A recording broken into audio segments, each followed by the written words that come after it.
Live from Fenway Park in Boston, the New England Sports Network presents exclusive coverage of Boston Red Sox baseball. Tonight it's the Red Sox against the Seattle Mariners. Greetings, everyone. Welcome to the ballpark. I'm Bob Kurtz along with Jerry Remy. Final game of this three-game series, the rubber game, matching the Red Sox and the Seattle Mariners. Also the final game of the homestand and another special night here at Fenway. They are all special when Pedro Martinez pitches. Well, you certainly look forward to every one of his starts, Bob, and especially the way that he's been pitching recently. Coming off just a terrific game against the Anaheim Angels. 15 strikeouts in that ball game, a career high for Pedro. And it seems like every time he takes the mound now, he's getting 10-plus strikeouts. Let's take a look at some of the numbers so far this season. In wins, he is first in the major leagues with a 6, second in ERA. Only David Cohn in the American League has a better number than that. And second in strikeouts, Randy Johnson leads the major leagues in strikeouts. Of course, he's now with Arizona. But he has been, so far this season, in my opinion, the best pitcher in baseball. And what a night to have him going, Bob. You know, last night the Red Sox really struggled in the second half of that ball game. He always looked good when he races on the mound and he's on top of his game. So we got baseball tonight. The Sox against the Seattle Mariners. Jerry mentioned Pedro Martinez gets the start for the Red Sox tonight. Matt Suzuki goes to the mound for Seattle. That and the rest of his starting lineups right after this.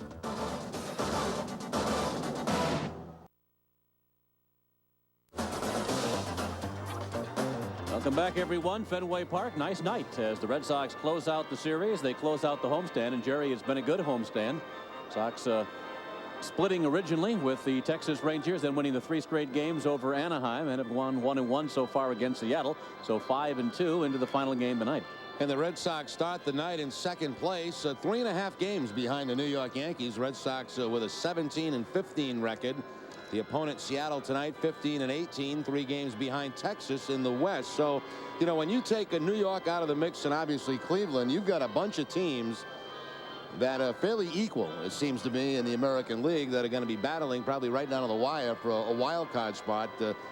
Even Baltimore now with the 12 wins, they've bounced back, 12-20 on the season, and you can see they're 5 games behind the Red Sox, who are in second place. So, you know, it's going to be bunched up. Red Sox got a good schedule coming up. We go up to Toronto over the weekend for a 4-game series, come back, play the Yankees. You get a lot of that American League East in here.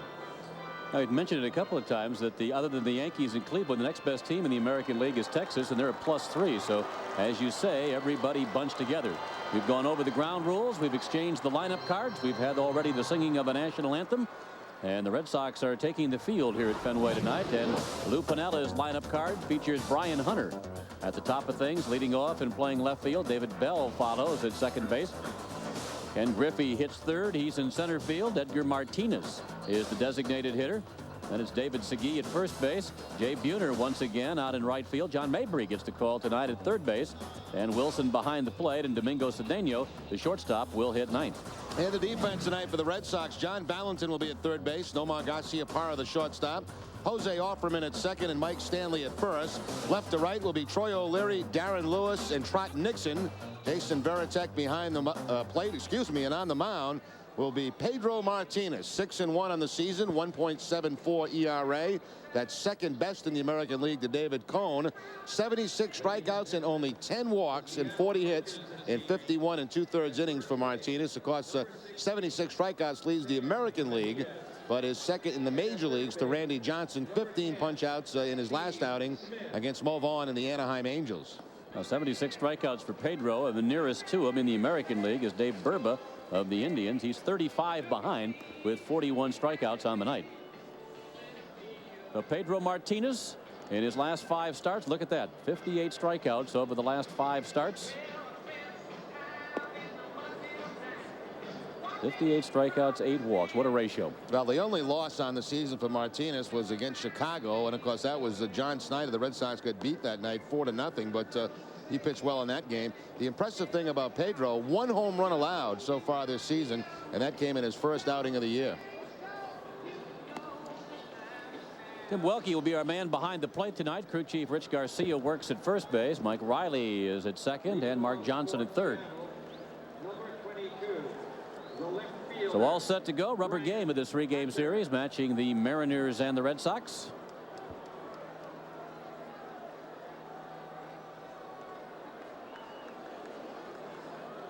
Ryan Hunter steps in. It'll be Hunter followed by David Bell and then Ken Griffey Jr. Mariners picking up Hunter from the Tigers. They've installed him as their leadoff hitter. Tigers tried that a year ago. Hunter did not have a great on base percentage. Matter of fact, his on base percentage last year was under 300 at 298. Tried to get him to be more selective at the plate. Finally, Gabe Kapler came up to Detroit, and the Tigers shipped Hunter to Seattle, where he's become the everyday left fielder. Fouls it back, and he's quickly down. 2 strikes to Pedro. Pedro faced the Mariners one time last season. That was back on April 11th here at Fenway. A 5-0 complete game win for Martinez. 12 strikeouts in that game against the Mariners.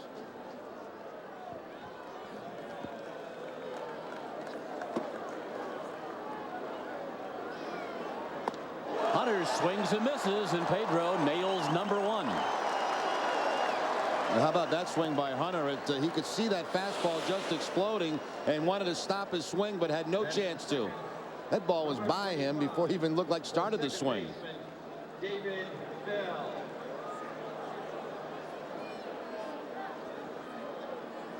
He's pretty fortunate he didn't hit that ball because that's a Pedro can make you look like at times. David Bell makes contact. Fly ball here, right field. Trot Nixon comes in a couple of steps at the end. Had to come in a hurry at the end, as a matter of fact, to make the catch for the second out of the inning. You know, Bob, the wind has shifted here at Fenway from batting practice till game time. Batting practice was blowing out toward the bullpen. Now at game time, blowing out toward the left field wall. Ken Griffey Jr. Nixon, as you saw, scrambled in after that one at the end. Turn it on a little bit right at the end to make the play.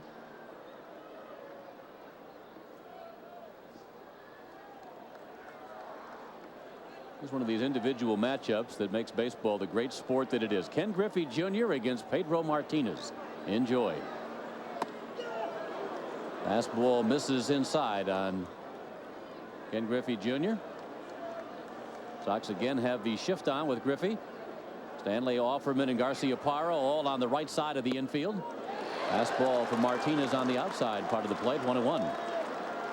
276 for Griffey. 11 homers and 31 runs batted in. Still tied with Canseco, McGriff, and Green for the American League lead.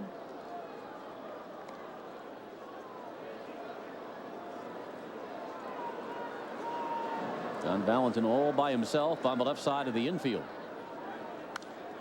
Griffey sends this one foul, and that evens things at 2 balls and 2 strikes. 5 straight games for Martinez of 10 strikeouts or more.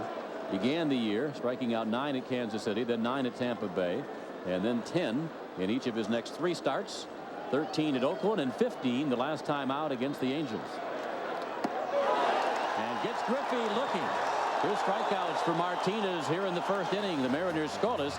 The Red Sox are coming up.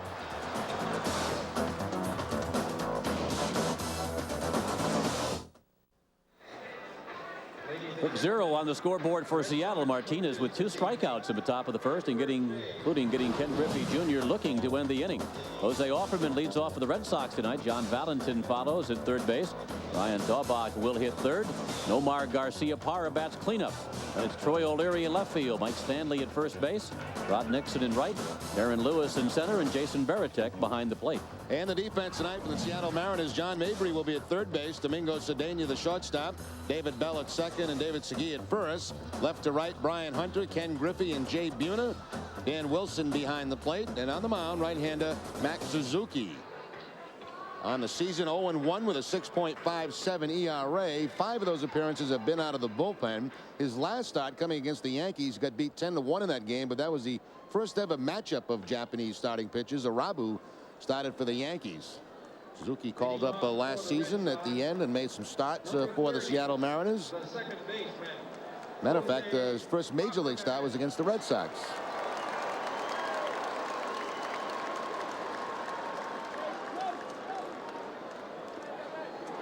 Jose Offerman leads off here in the Boston first. John Valentin and Brian Daubach to follow. Offerman takes the first pitch strike.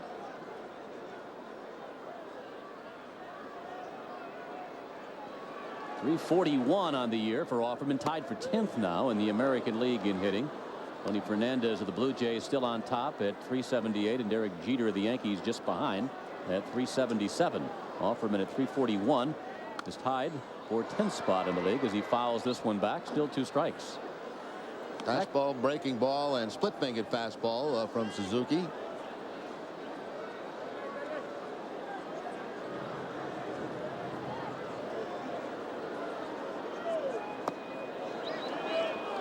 Appeal made to the third base umpire Mark Johnson. He did not go. 1 ball, 2 strikes.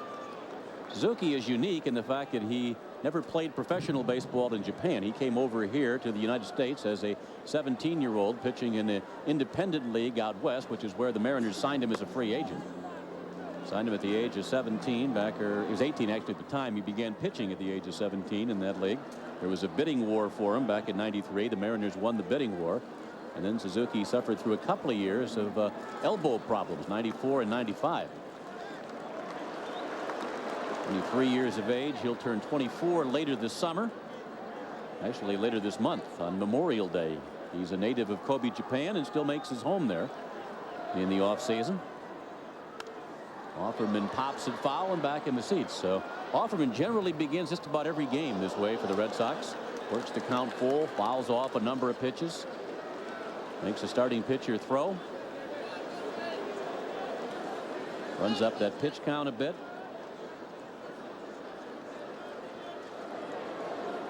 One more time. 3-2 pitch by Suzuki. This one grounded to short. Cedeno will make the play. Cedeno over to Segui, and there's one out. We mentioned Suzuki made his first major league start against the Red Sox last September. Pitched pretty well in that game. Matter of fact, left the game with a 3-1 lead. But like the Seattle bullpen a year ago, they could not hold the lead for him.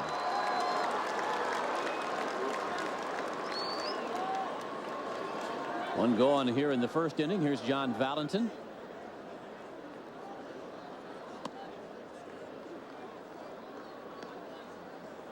Now, Suzuki came up late last year, got in 6 games, 5 of them starts, getting that valuable major league experience, getting the feel of Major League Baseball before going to spring training with the Mariners this year.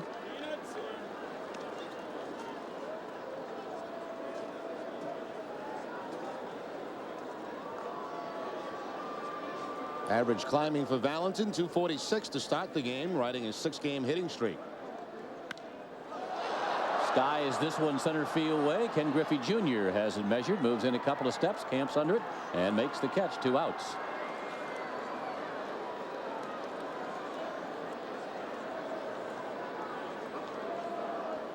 Batting third, number 23. Here's the third hitter for the Red Sox tonight, the designated hitter Brian Daubach.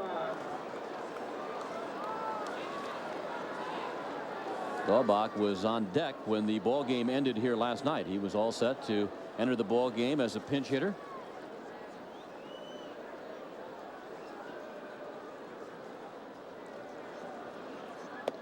Red Sox making a run at the Mariners in the 9th inning, but the rally falls short, and Seattle won last night here 8-5 after the Red Sox had won on Monday 12-4. The night that Nomar hit the 3 homers and drove in 10 runs. Swing and a miss by Daubach. 1 ball, 1 strike. There's the splitter that time for Suzuki. A good one down away from the left-hander.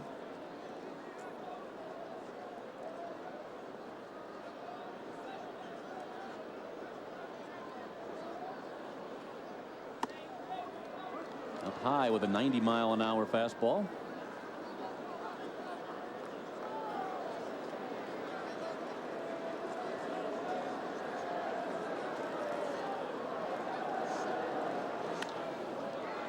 Looper here and back is short. Cedeno out, and in is the left fielder Hunter. Easier play for Hunter. He makes the catch, and that retires the side. Red Sox go in order, and we're scoreless here after 1.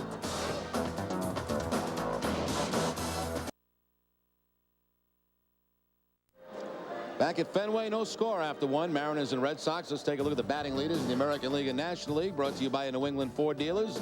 Tony Fernandez. We'll see him over the weekend. 378. Derek Jeter, Wilfredo Cordero, Frank Thomas, and Chili Davis. National League, Larry Walker hitting 400. Luis Gonzalez, who's been really hot for Arizona. Sean Casey, Mike Lieberthal, and Tony Gwynn. Top 5 in the National League. Designated hitter Edgar Martinez leads off against Pedro Martinez here in inning number 2. Fouls the first offering back. That was dangerous. That ball flying, the bat flying out of the hand of Martinez, and it was really ricocheting around down those first couple of rows, but everybody's okay. And he has a bat.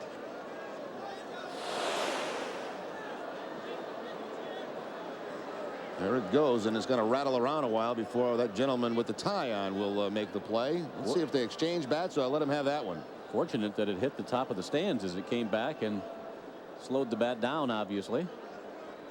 Well, you come to a game expecting maybe to get a foul ball, but very seldom do you expect to get a bat. I tell you, Jerry, you come to the ballpark, you never know what you're going to see. You might see a bat right in your lap.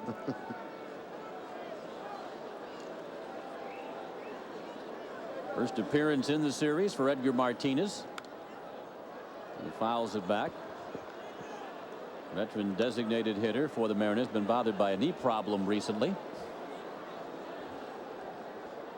A little slower start this year, 284 so far, a couple of homers and 14 RBIs, coming off another solid year a year ago in which he hit 322.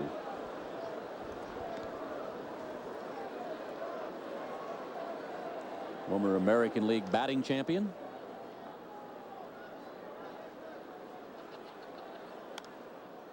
Struggling a little bit, one for his last 11, and as you mentioned, Bob, missed a couple of games in this series with a sore knee.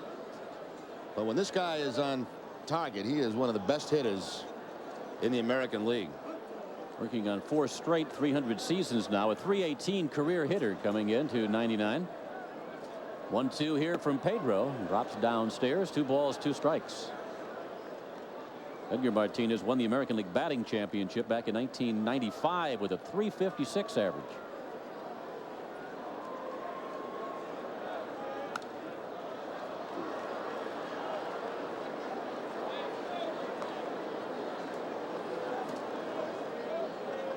He again, along with Jay Buhner and David Segui, will be the free agents that the Mariners have to make decisions on at the end of this year. And you're now in his 13th major league season as Martinez fired outside. Crowd wanted the call, but the pitch was off the outside corner, and Tim Welke rules ball 3. Pedro just missing the outside edge. Good call by Welke. And Pedro misses outside for ball 4. Let's go to our NESN studios now and call in Bob Rogers. Bob? All right, Robert. Well, Curt Schilling becomes the first 6-game winner of the National League today, but not without some problems for Mark McGwire. Up, out, gone. Number 8 on the season for McGwire. It's the 465th home run of his major league career. That moves him into a tie with Dave Winfield for 19th place on the all-time list. Yeah, McGwire's home run pace had slowed a bit. He was about 5 home runs at this stage of his season behind his pace of a year ago, and had only 2 homers in his previous 68 at-bats, but he goes deep tonight. David Segui at the plate here for the Mariners. Fouls it down the left field line. 1 strike on the Mariner first baseman. Not good career numbers against Pedro. 0 for 13.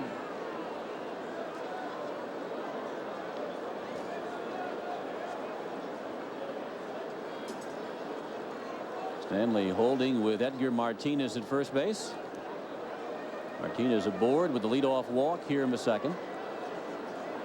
Both sides went out in order in the first inning. Segui beats it foul over towards the Red Sox dugout.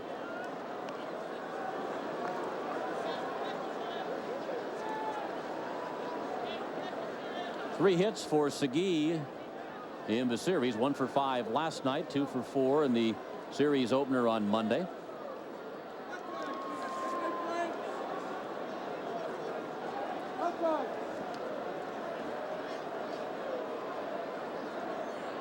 McGee has hit all around that Seattle lineup. He has batted the cleanup earlier in this series and has also led off a game for the Mariners this year.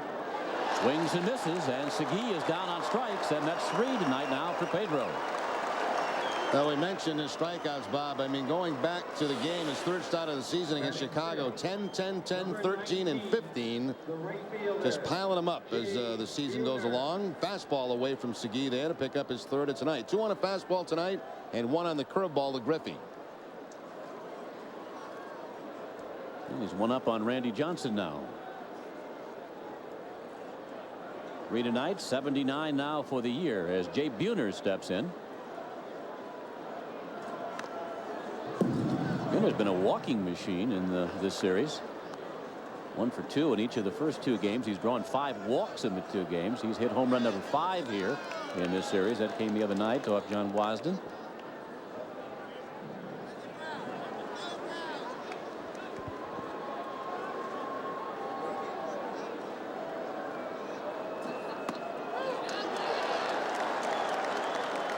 Down 2 strikes to Pedro.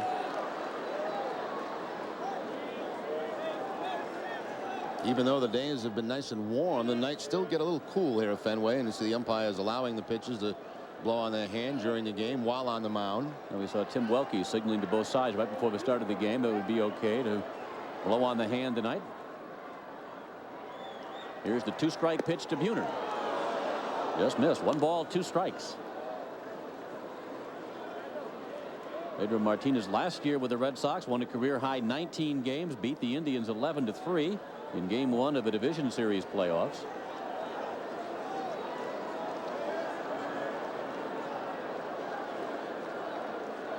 Here's the 1-2 to Buhner, misses away. 2 balls, 2 strikes.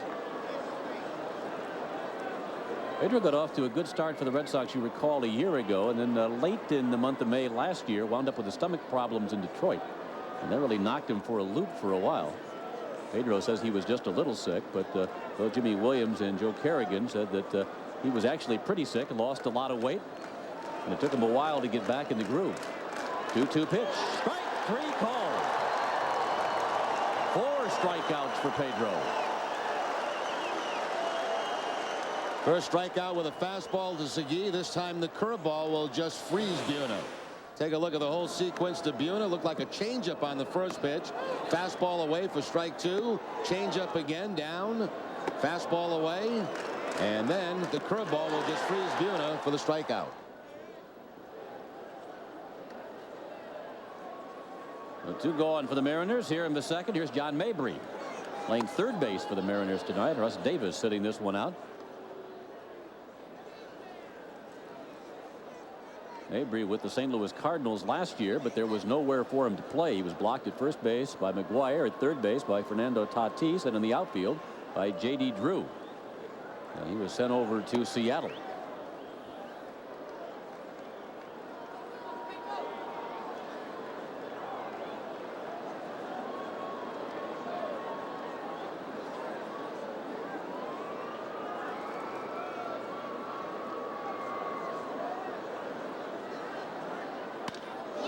Hot shot to second base. Offerman to Garcia-Parra in time for the force out of Martinez. And that retires the side. No runs, no hits, no errors, 1 left. Scoreless here at Fenway after 1.5. Back at Fenway, no score as we move to the bottom of the second inning. Don't miss your chance to select your favorite Major League Baseball players for the 1999 All-Star team. Come out to friendly Fenway to watch the game and cast your vote. All-Star voting at Fenway ends June 25th. The ticket's 24 hours a day. Call 617-482-4SOX. Big welcome tonight from the Fenway faithful for Nomar Garcia-Parra, who will lead off the Boston second inning. 324 for Nomar. He hit homers 3, 4, and 5 out here on Monday night. Added 10 RBIs to his total with the 2 grand slams. It'll be Nomar followed by Troy O'Leary and Mike Stanley.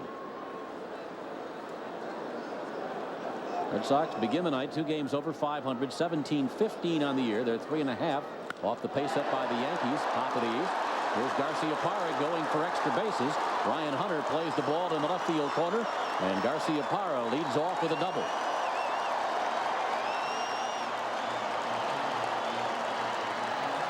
$15 straight games now for Garcia-Parra, and in that stretch hitting up over 370 during that hitting streak. Line shot right down the left field line, just in fair territory as it heads down in the corner.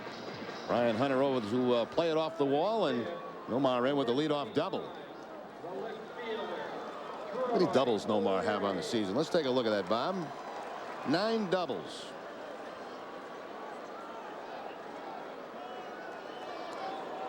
Team leader for the Red Sox, Offerman with 15. Troy O'Leary at the plate for the Sox takes one up high. 282 for Troy this year. Still leads the Sox in homers with 8 and has added 22 runs batted in. O'Leary had a home run out here on Monday evening. That one's down low. 2-0.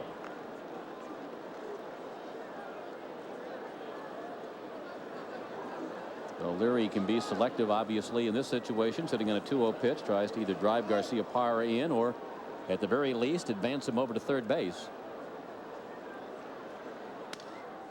Ground ball, right side, on the broken bat. Segui steps on the bag. Garcia-Parra gets to third, so O'Leary does the job. Well, he's going to be happy that he did advance Nomar, but he's going to be disappointed in his swing. Had the count 2-0, and it sounded like Suzuki broke the bat of O'Leary. Got inside, jammed him, and cracked the bat. But when you make it out, at least that was a productive out by moving Nomar to third base.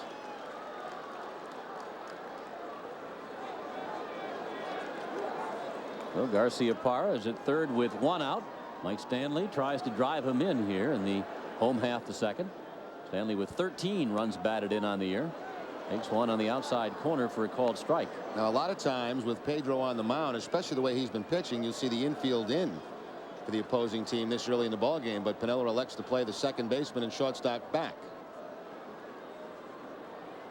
Segui back a step at first, and Mabry at third base was even with the bag. And the Mariners give up the run. Stanley gets the ball on the ground to short to get Garcia-Parra home with the game's first run. Now, if this game ends up 1-0, Lou Piniella will second guess himself for not having the infield in early in the game. But sometimes it shows confidence too to your offense. Look, I'm not worried about 1-1. We're going to score more than that against Pedro. So back they are at second and short, and the Red Sox get the run home with the ground ball. Double, move him over to third, score him on a grounder. Trot Nixon looks at strike one.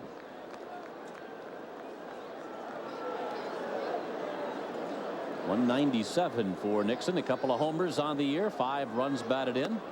Has been swinging the bat better lately. Haven't seen him in the series so far at the plate. Did not play Monday night. Out in last night's game as a pinch hitter and as the defensive replacement in the outfield. Rod is carrying a 5-game hitting streak as he looks at strike 2. 1-2.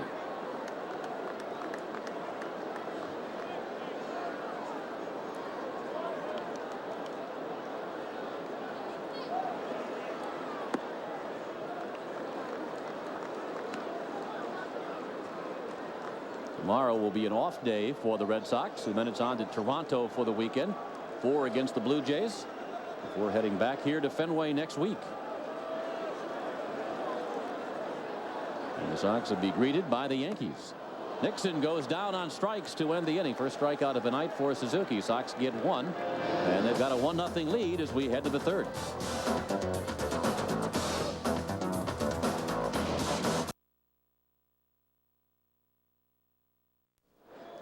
Well, back at Fenway, the Red Sox have the 1-0 lead. Be in the front row tomorrow night as Tom Caron talks to Bruins spark plug Landon Wilson about his season of highs and lows.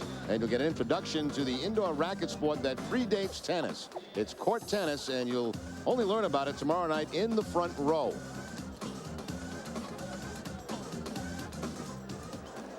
Well, Pedro Martinez takes to the mound. Top of the third inning. Has a 1-0 lead to work with now as Dan Wilson leads off for the Mariners. Mingo Cedeno follows, then back to the top of the order, and Brian Hunter.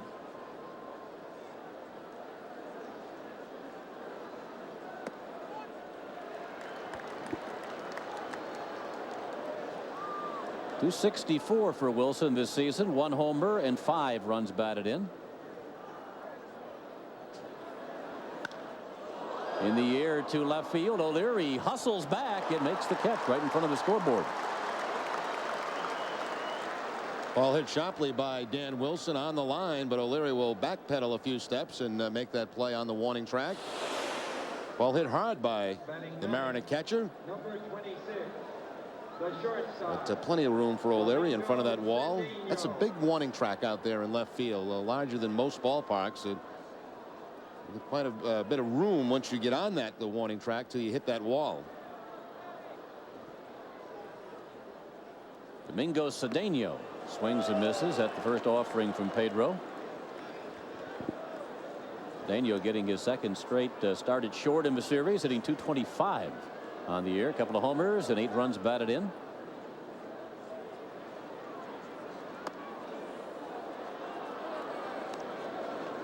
Mentioned last night, Cedeno was with Texas last year. Didn't get a whole lot of playing time after Royce Clayton was signed by the Texas Rangers. Signed this year as a free agent with the Mariners on April the 11th. 1-2 the count.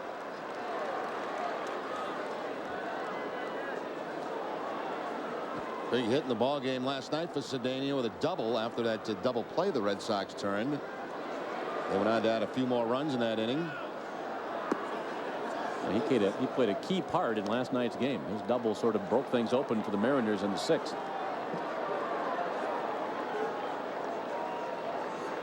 Sox almost escaped a bases loaded nobody out situation by giving up only 1 run, but by the time Cedeno keyed the inning, the Mariners had scored 4 runs. Out on strikes here is Martinez, has victim number 5. Well, once again here in the early going, Pedro with all his pitches working, the fastball, the curveball, and this will be the changeup for the strikeout. 5th strikeout, first one with the changeup. So far it's a good night all around. Red Sox have the lead and the Bruins have the lead 2-1. A good night for sports here in the hub. Lots of activity. A couple of power play goals, one by each team. Anson Carter scoring again for the Bruins. Ryan Hunter batting here for the Mariners. Looks at strike 2. Carl Hunter is first at bat to open the ball game. Had a very weak swing at strike 3. Pedro went up high with a fastball. We'll see what Pedro does here to Hunter on 0-2. Hunter lays off this one. 1 ball, 2 strikes.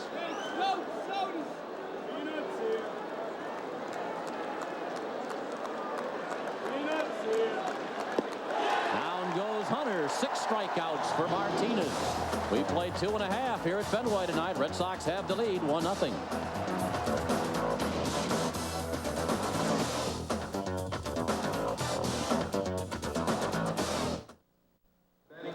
Nothing Red Sox lead. The 1999 Red Sox season is in full swing, and summer is just around the corner. Come out to Fenway and take in a game in the last season of the century. Plenty of good seats are available. Can be purchased 24 hours a day by calling Red Sox Touchstone Ticketing at 617-482-4SOX. Darren Lewis leads off the home half the 3rd here against Matt Suzuki. Takes one up high. 1 ball to no strikes. 230 for Darren Lewis. 1 homer on the year and 7 runs batted in.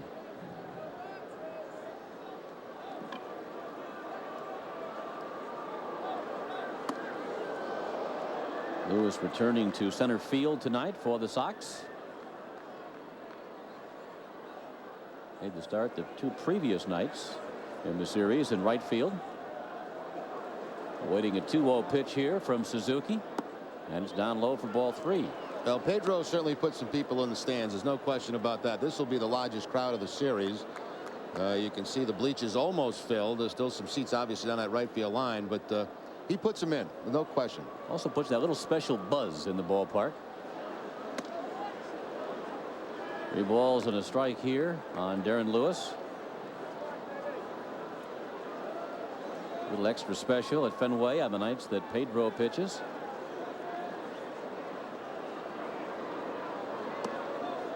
Lewis draws ball 4. It'll be extra special when the Red Sox get home from that road trip to Toronto to play 4 games against the Jays. Come back here next Tuesday night against the Yankees with Martinez slated to face New York. The catcher, Jason Varitek.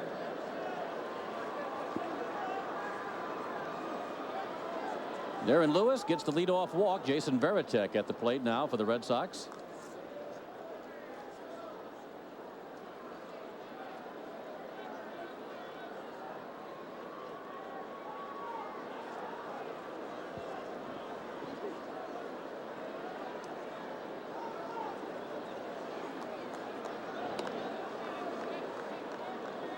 Their pitches have had problems with the base on balls. They've issued 44 walks over the last 6 games. That's better than 7 a ball game. And of the 44 free passes, 16 of those have gone on to score. Lewis drawing the leadoff walk here in the 3rd. Veritek looks at a called strike. So the 5 steals for Lewis. He's second on the Red Sox. So Offerman leads with 7 steals. And the Red Sox, when you look at them as a team, not last in the league. They're 12th in the league in stolen base. Behind them are Anaheim and Oakland.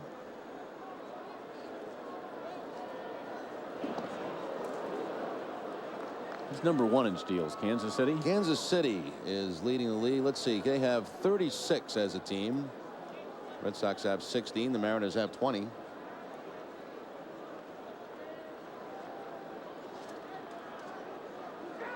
Runner goes. Veritek ground ball. Base hit. Right field. Rounding second. Heading for third is Darren Lewis. And the Red Sox have runners at first and third with nobody out. Well, good job by Veritek taking advantage of that hole between first and second. Segui holding the man on. Lewis was off with the pitch, but it was not a hit and run. It was just a straight out steal. Veritek got one he can handle, found that hole, and Lewis just continues on to third base. So quickly after the leadoff walk, it turns into a first and third situation with nobody out.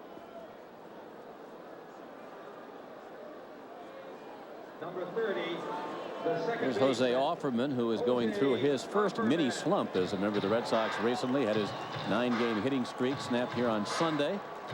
Did not play in the Monday game and then went 0 for 5 last night and is 0 for 1 so far tonight. With a ground ball to Cedeno at short.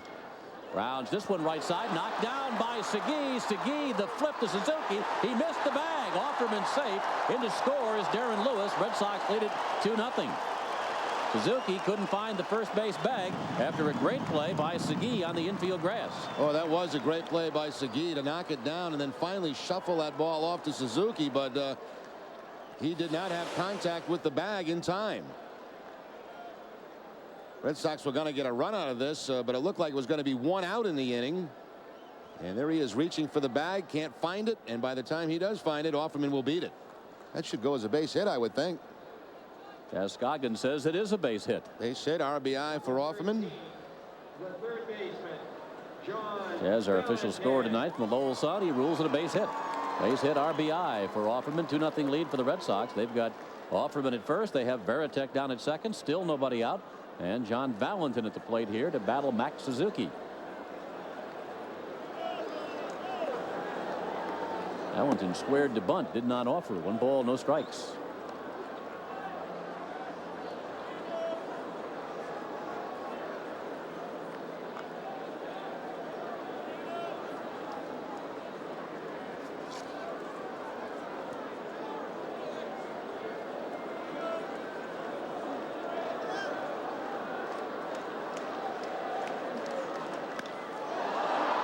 Fly ball, center field.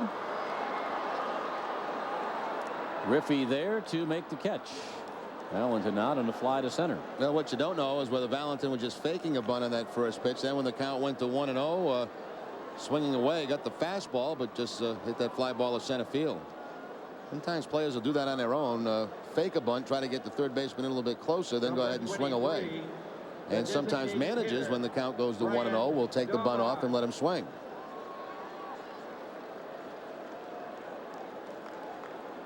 Here's Brian Daubach still looking for his first major league home run, but certainly has his share of extra base hits so far in a Red Sox uniform.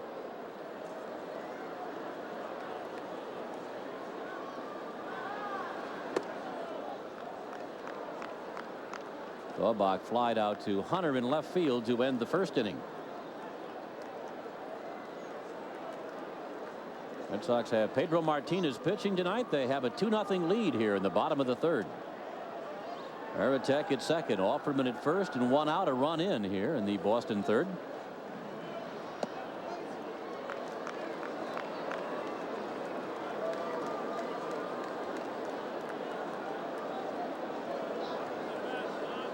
Max Suzuki.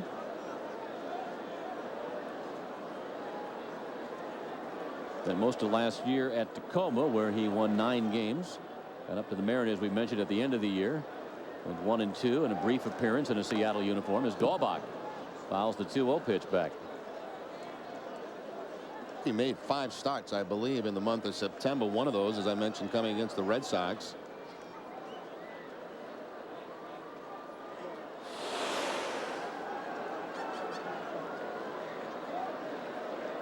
Try to let mask a little bit.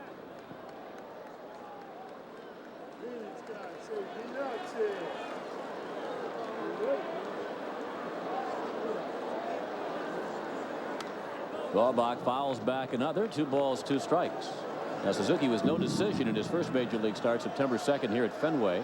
Left with a 3-1 lead, but the bullpen couldn't hold it. Did get his first major league win September the 14th at the Metrodome in Minneapolis. He beat the Twins 10-3.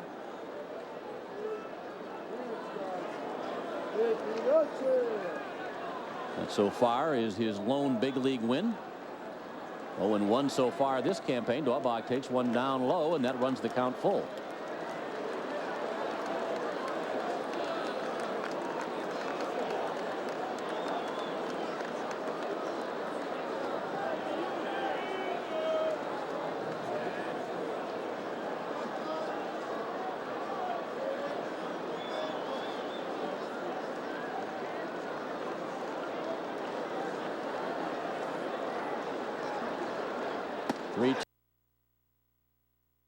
Pitch up high for ball.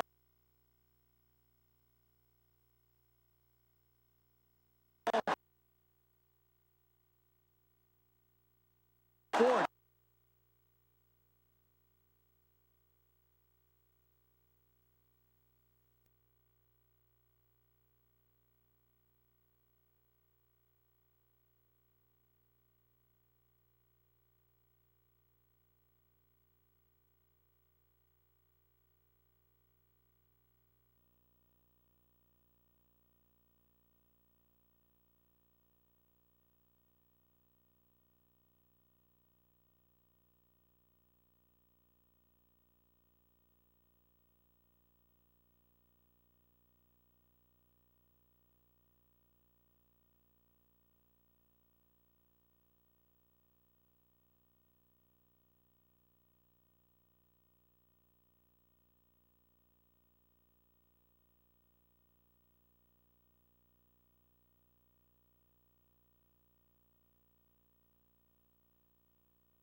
Suzuki in a heap of trouble here in the 3rd inning.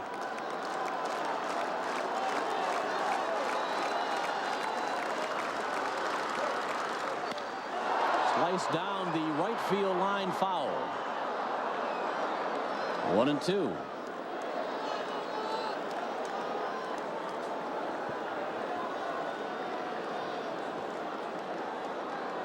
Ryan Daubach is at first base. Jose Offerman is at second. Jason Varitek is at third. Bases loaded, 1 out. As Lou Piniella works over the bubble gum there in the Seattle dugout. Garciaparra waits the 1-2 offering from Suzuki and fouls it back.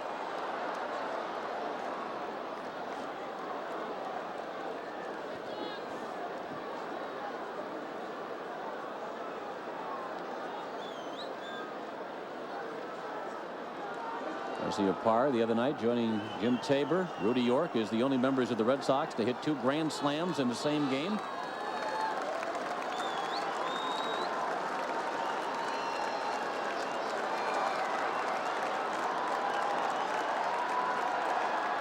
One-two pitch up and in on Nomar, and that'll even things at 2 balls, 2 strikes. If he goes back to the breaking ball here, he got the first strike on that breaking ball. If he had him set up with that pitch up and in.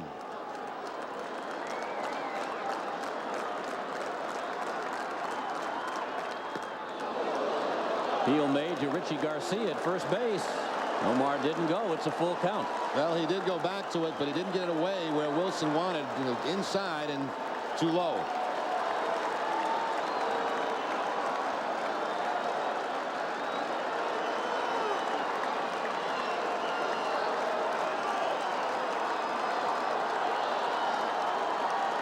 Bases loaded for Nomar Garciaparra. Here's the 3-2 from Suzuki. A ground ball toward short. Cedeno will make the play. Cedeno to second base, and just in time to get the force out on Brian Daubach for the second out of the inning. Jason Varitek, meanwhile, comes in to score. The Red Sox go up 3-0. Offerman to third, and Garciaparra safe at first on the fielder's choice. Was he out, Bob, on the force, or was he out for going over the bag? Because it looked like he beat the play at second base. There you see he comes off the bag. Is he tagged? No, never was tagged. So he was called out for the force, and it looked to me like he beat that play.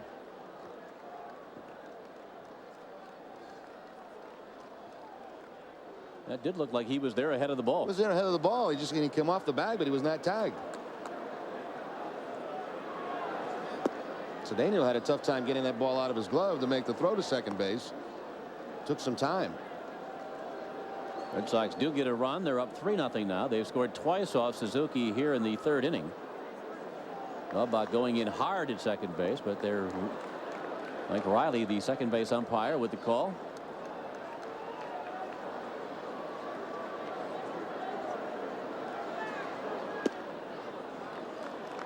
It's 2 balls and no strikes on O'Leary.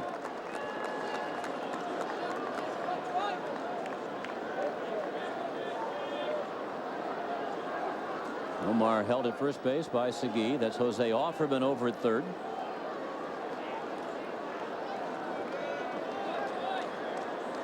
First and third with 2 outs. Here's the 2-0 pitch due to O'Leary. And down low for ball 3. Suzuki has been all over the place here in the third inning. And O'Leary may have the green light here on the 3-0 count.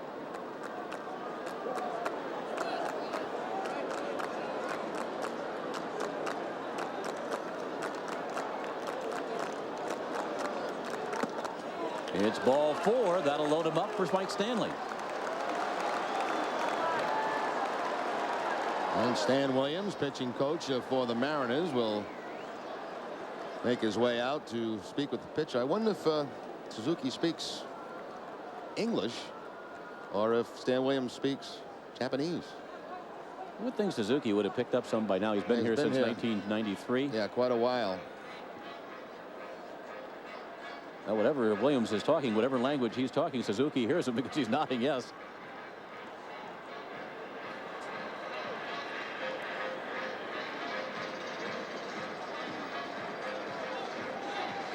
Japanese-born players in the major leagues. Suzuki, of course, with Seattle, and again, he was the first one that came over with no Japanese professional experience. Hasegawa we saw over the weekend with Anaheim. Hida we saw in Detroit. Hideki Arabu, familiar with him with the Yankees.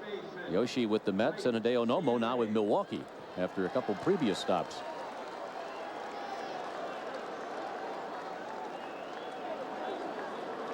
But Suzuki began his professional career in California in the Independent Western League, struggling with his control here in the third inning. Mike Stanley, though, looks at a first pitch strike. Stanley up here with the bases loaded. Red Sox with a chance to break this one open early. They've got a 3-0 lead here. Stanley has 8 career grand slams.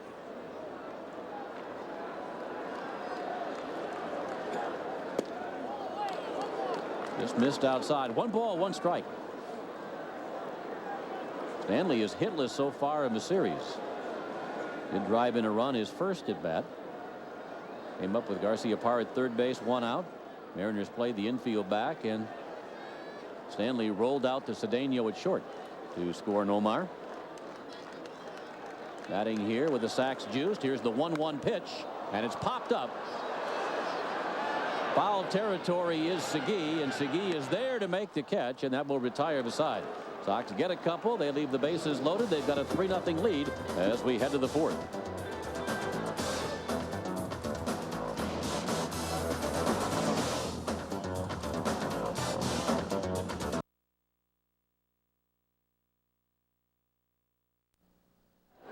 Back here at Fenway, a 3-0 lead for the Red Sox. Mariners bat here, top half the 4th inning. Time now for our Aflac trivia question. What does Dr. Paul Carroll have cooked up tonight? Which 4 Red Sox pitchers have led the American League in strikeouts? Now, one would be Roger Clemens. Cy Young ever do it? I don't know. We got 3 to go. We'll have the answer for you the next half inning. We're 1/4 of the way to the answer. We'll continue to think about it. David Bell leads off for the Mariners here in the 4th. Ken Griffey Jr., Edgar Martinez to follow. Pedro now has 3 runs to work with.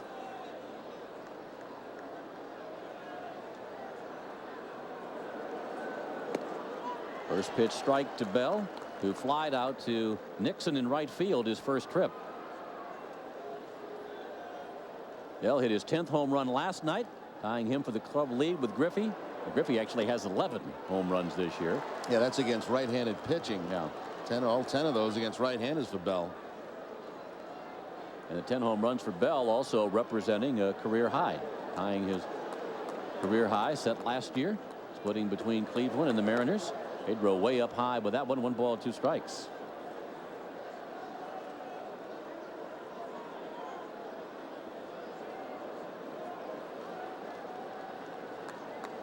Pedro Martinez has won his last 4 decisions as he deals 1-2, and Bell fouls it back.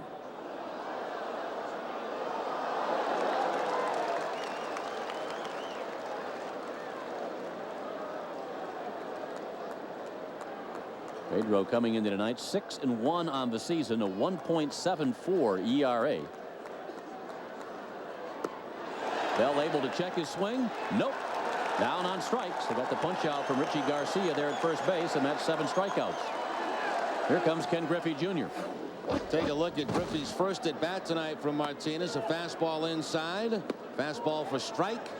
Breaking ball inside. 2-1. Fastball fouled away. And then the curveball to get him looking. Griffey didn't agree, but that was a pretty good pitch on the inside corner. So here's the second battle of the night. 361 career home runs for Griffey, 29 years of age, has had back-to-back 56 homer seasons.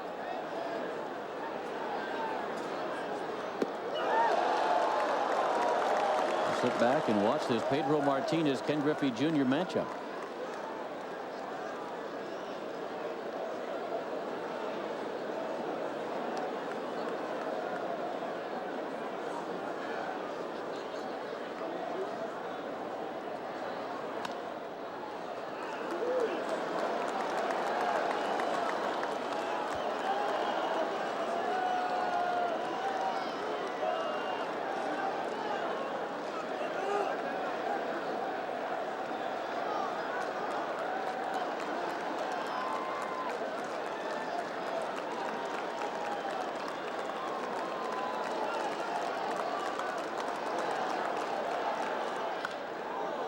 Griffey fouls it back. Still 2 strikes on Junior.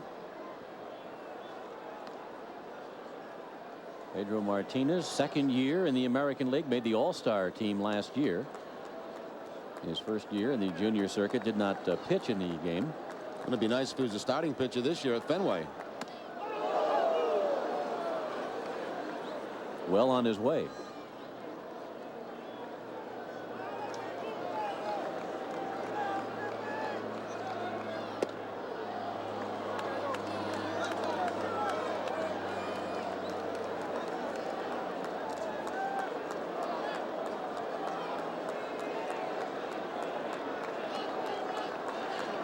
Here's the 2-2 now to Griffey. Down and in, ball 3. 6 wins to lead the American League. The 1.74 ERA, second to David Cone of the Yankees. That's 5 fastballs in a row from Martinez. A couple of cut fastballs. Let's see if he goes back to a changeup. Shook off 2 fastballs, shook off the changeup. Maybe he wanted the breaking ball.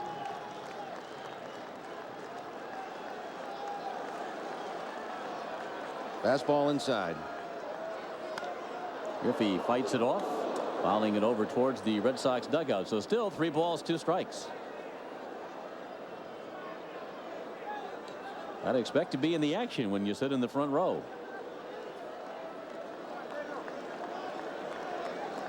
Now the changeup, 3-2. Swing and a miss. Struck him out. 8 strikeouts for Martinez. Now this is an interesting at bat for Martinez to Griffey. Did not see the breaking ball that struck him out last time. He starts with a change. And then it's a whole host of fastballs. That's a cut fastball there. Fastball away. Again, the fastball up and in. Inside again with the fastball. Another cut fastball. Fouled it off, and then he had him set up for the changeup on the 3-2 count.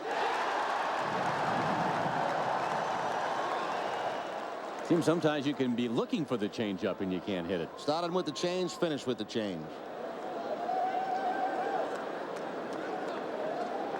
8 strikeouts for Pedro. Here's Edgar Martinez. Looks at one down low. 1 ball, no strikes. To you, what is the difference between Pedro last year and Pedro this year? He didn't get sick.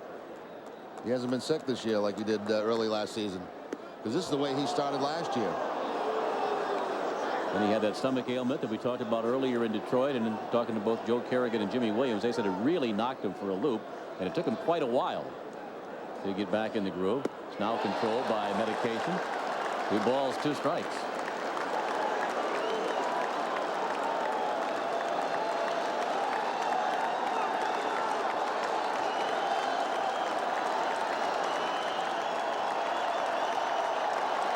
Here's the 2-2 from Martinez to Martinez, outside for ball 3.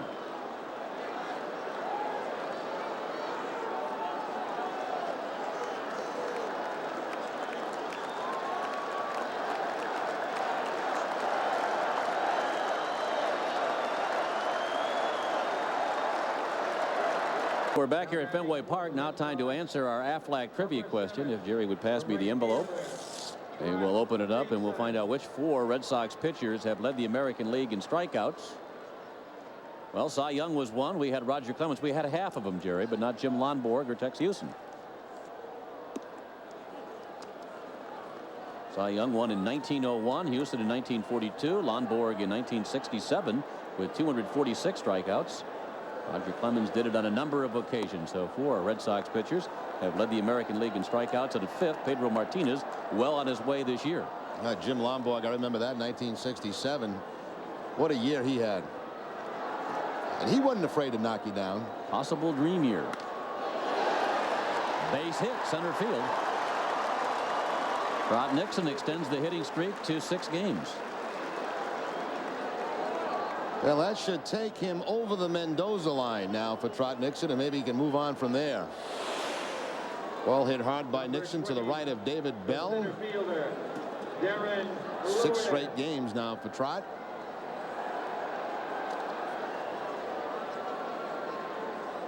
He's aboard with a leadoff single. Darren Lewis now will bat for the Red Sox.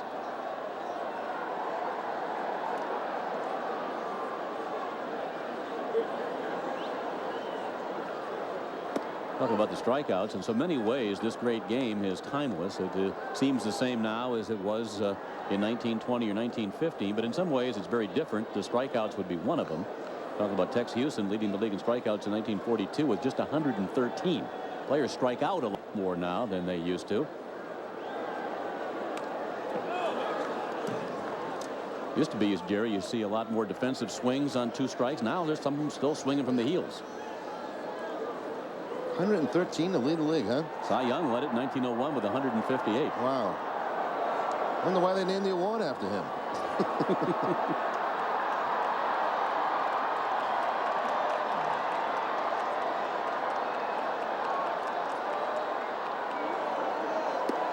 Lewis takes called strike 3 as Suzuki picks up his 2nd strikeout. That's Darren Lewis on 3 pitches. Well, it's interesting. Sometimes you can get away with not having the pinpoint control. The catcher wants the ball high. He gave a high target. Instead, the ball was low at knees and gets the strikeout.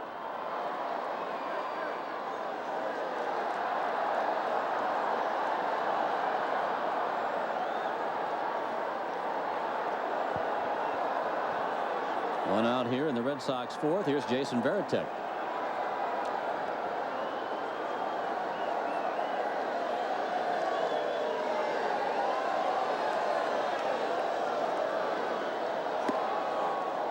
Varitek takes a called strike. I think they had an ESPN last night. They were talking to various players about swinging from the heels and how baseball's a power game now. They were talking with Jim Thome of the Indians, and Thome says he's not going to change anything at this stage of his career, obviously, to cut down on the strikeouts because he produces the big power numbers. Well, it seemed like years back that you're right, Bob. They got 2 strikes, and a lot of players would choke up on the bat, just try to make the contact, stay away from the strikeout. There's a lot more money in home runs than there is in contact now.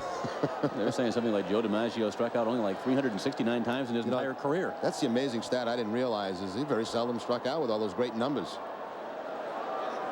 Frank Thomas is like that. Foul back on the screen. Frank Thomas does not strike out a lot for a power hitter. 369 strikeouts and a career as long as DiMaggio's. Williams didn't strike out that much.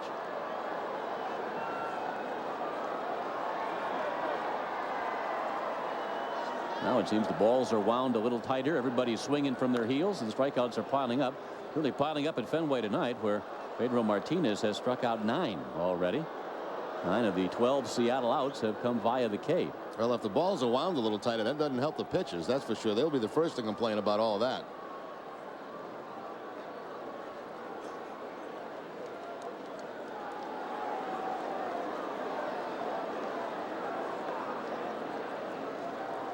Suzuki said, here's the 2-strike pitch to Veritek, and it's fouled back.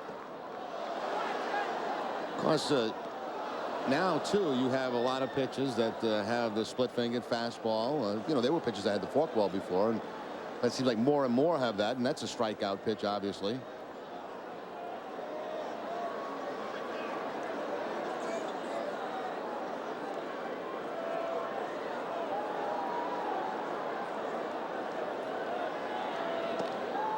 Back safely at first base is Trot Nixon. He's there with 1 out here in the bottom of the 4th inning. A 3-0 lead for the Sox. Sox got 1 in the 2nd inning, a ground out by Stanley. They added 2 more in the 3rd.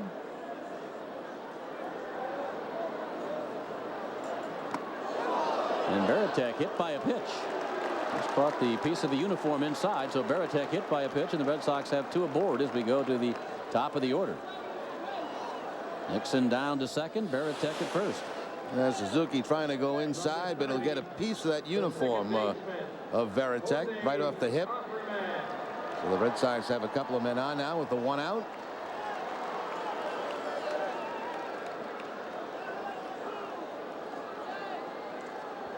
Offerman 1 for 2 tonight, an RBI infield single. His last trip, last inning.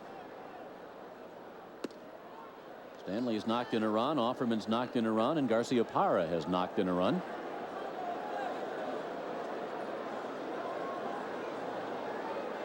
Nixon off 2nd, Veritek off 1st. Offerman with that open stance at the plate and delivers a base hit here to left center field. Nixon rounding 3rd. He's heading in to score. The throw will go to 3rd base, and at 3rd base Veritek is out. Veritek is cut out at the plate. Griffey, the throw to the 3rd baseman Mabry to cut down Jason Veritek at 3rd. Nixon in to score, though. Red Sox take a 4-0 lead. Pretty short throw there for Brian Hunter in left field to get Veritek at 3rd base. He saw Wendell Kim waving the runner home, so he just continued on in 3rd. Not that bad of a play. It is 2 outs, but Offerman does get into scoring position at 2nd base. That's the left fielder Hunter with the throw. Hunter right on the money there to the 3rd baseman Mabry, and out at the bag is Veritek. So the assist to Hunter in left field. Offerman picks up the RBI. It's 4-0 Sox. Offerman's knocked in 2 runs tonight.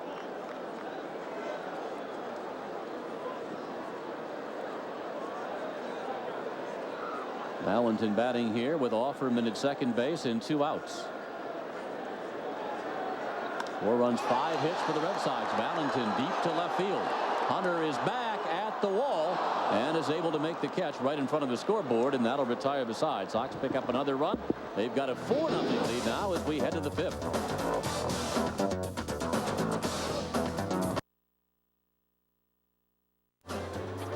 Well, a 4-0 lead for the Red Sox. Mariners bat here, top of the 5th inning. Time to check our game summary.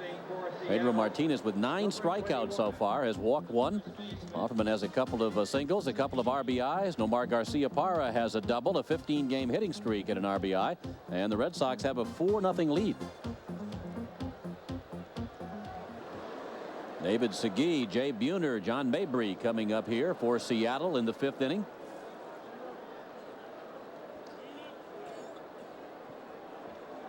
Pedro has faced 13 hitters so far. First pitch strikes to 11 of them, and another one here as this one slammed foul by Segui.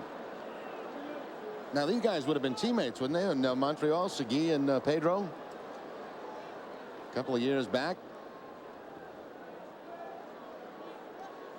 Yep, 95, 96, and 97. Segui's at bats against Pedro came when Segui was with the Mets. Segui is 0 for 14 lifetime against Martinez. It would have come when he was with the Mets and Pedro was with Montreal, and then last year when the Mariners played Pedro the one time. Fastball up and in, 2 balls, 1 strike.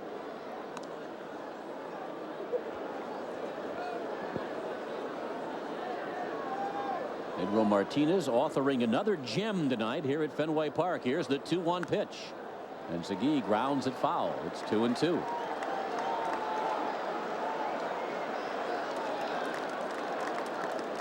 Pedro 2 strikeouts in the first inning, 2 more in the second, 2 more in the third, and then struck out the side in the fourth. Hitting Bell, Griffey, and Martinez. He has struck out the last 5 Mariners. Cedeno and Hunter to end the third, and then Bell, Griffey, and Martinez in the fourth. 2-2 pitch here to Segui as we open the fifth. Segui unloads to center field. Aaron Lewis is back, looking up. He's got to play this one off the wall. Segui goes for 2, and Segui is in with a leadoff double. That's his first hit ever against Pedro Martinez, and now his 15th at bat. It's a good one. He plants it off the center field wall here at Fenway. Got the curveball from Pedro. The curveball stayed up high, and Segui takes it high and deep to that 379 in center field, where the center field wall meets the left field wall. See Lewis right there backing off right at the last second, and Segui in with the leadoff double. It was a good read there by Darren Lewis, because if he goes back to the wall and jumps, I don't think he can jump that high to make that kind of play. Brings up Jay Buhner for the Mariners.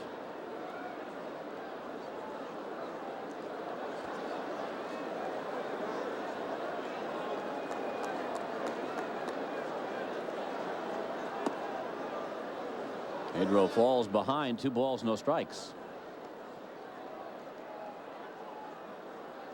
Buhner's enjoyed a nice career in Seattle. 270 career home runs with Seattle, second all time in franchise history to Ken Griffey Jr., his longtime teammate.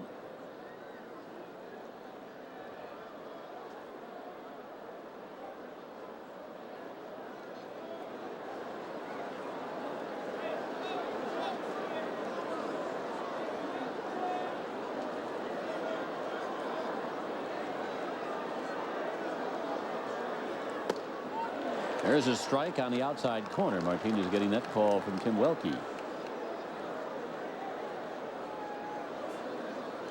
Leadoff double by Segui. Mariners bat here, top of the 5th inning. 90-mile-an-hour fastball, and it's 2-2. And by the look on Buhner, he thought this pitch may have been a little bit low or even inside.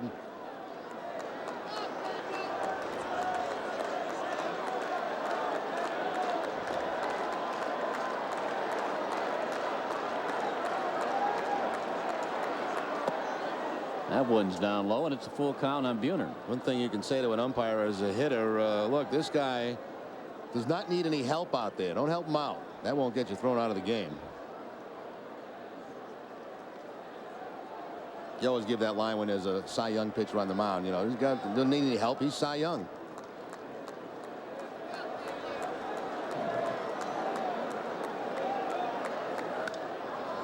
Pop straight up. Back comes Varitek. See whether he has room or not. Varitek can't make the catch as the ball falls on the warning track. Tough play for the catcher. That ball spinning back to the field, and Varitek could not come up with that one. And he got himself tied up on the fence, but not quite in the right direction of where the ball was going to come down. You see he'll go back to the wall here and then try to scramble back toward the Red Sox dugout to make the play. Well, a new life for Jay Buhner.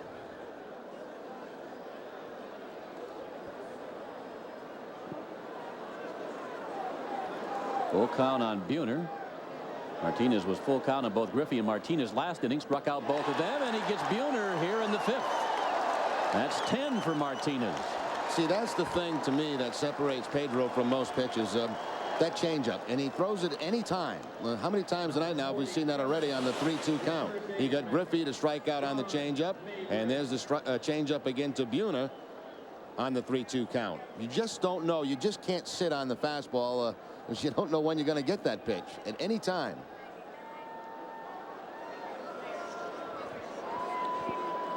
Another 10 strikeout game for Pedro Martinez. That's 6 in a row. As it's fouled back here by Mabry. Joe Kerrigan calls that the most devastating pitch in baseball, Martinez changeup. Pedro, of course, has the terrific fastball, but the changeup.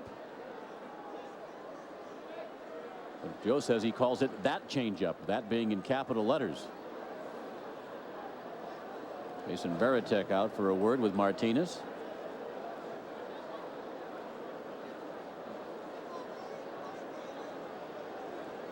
I'm saying sometimes you can't even hit the Pedro changeup when you know it's coming. Joe was telling me before the season that Matt Stairs was talking to him, and Stairs told him that he was sitting on every pitch about a year ago when the A's were visiting here, waiting for the changeup, looking for the changeup, but he still couldn't hit it.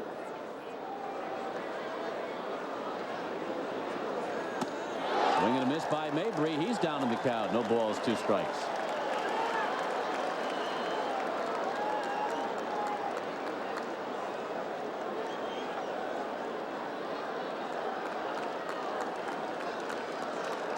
Two 9 strikeout games for Martinez to start the year, and now 6 of 10 or better in a row. Mabry lays off that one.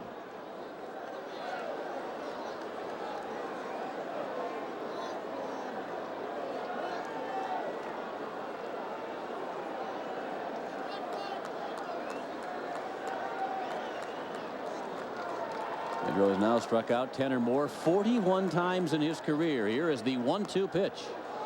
High and away for ball 2. Varitek working hard on Martinez this inning. A couple of pitches got underneath the breaking ball that time with the changeup, and Varitek reminding him between pitches.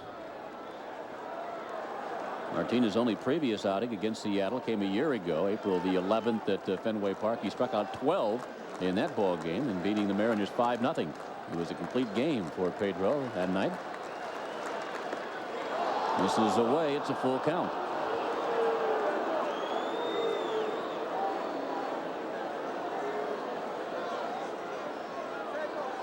Segui at second with his leadoff double here in the 5th. He's there with 1 out. Red Sox with a 4-0 lead. Mabry grounds it foul down the first base line.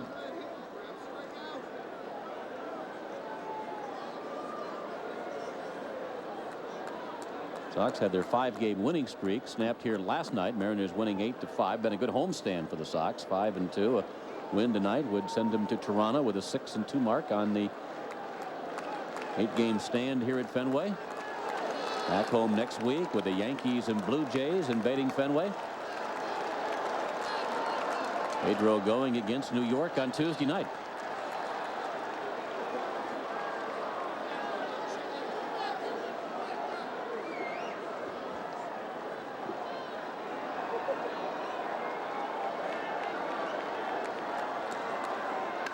Mabry ground ball, base hit, right field, charged out there by Nixon. Rounding third and being held is Segui as Nixon hustles it in, and Mike Stanley will cut the throw. And the Mariners have runners at first and third with 1 out here in the 5th. It's funny, we're in the hall between innings, and Dave Valley, who does color on the Seattle games, walked by and said he's got no hit stuff in this game tonight. Well, until this inning, a couple of hits now. Fastball down and in. See, location was off. Varitek wanted that fastball away. It stayed inside, and Mabry quickly passed Offerman for the base hit. Number 6, the catcher, Dan Wilson. First and third, 1 out, and here's Dan Wilson.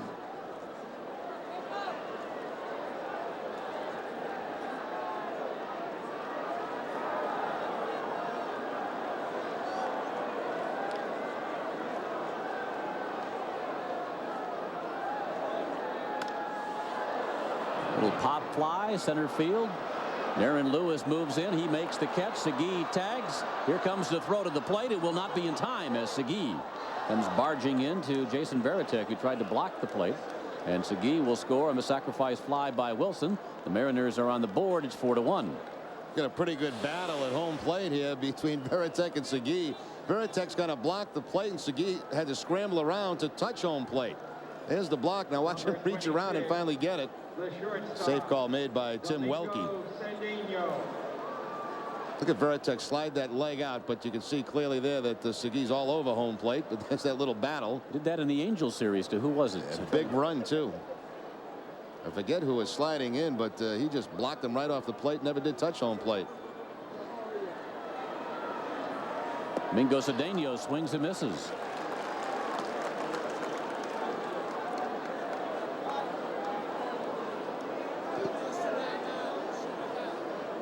Cedeno down on strikes in the third inning.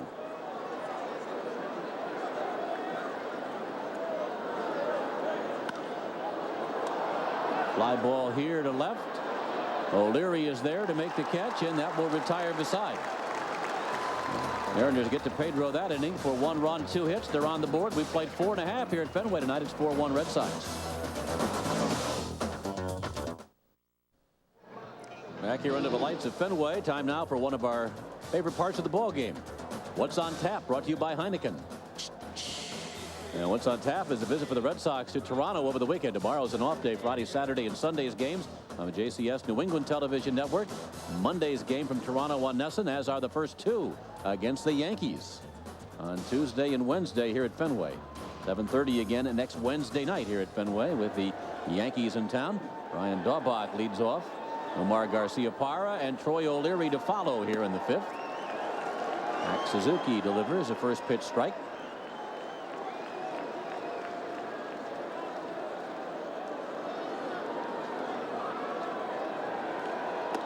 Daubach has flied to left and walked, so he's 0 for 1 officially tonight. Red Sox have 4 runs, 5 hits. The Mariners now 1 run and 2 hits off Pedro Martinez. Daubach laces this one to left center field. That's hit pretty good. Landed up on the wall. The carom played by Griffey into second base with another double is Daubach. Another extra base hit to get the Red Sox started here in the 5th inning. Well, the man obviously does not know how to hit a single, Bob. 7th double for Daubach, 2 triples, 9 hits. Out of 12 have been extra base hits. This one off the 10. Griffey makes the play, but Daubach into second base with the leadoff double.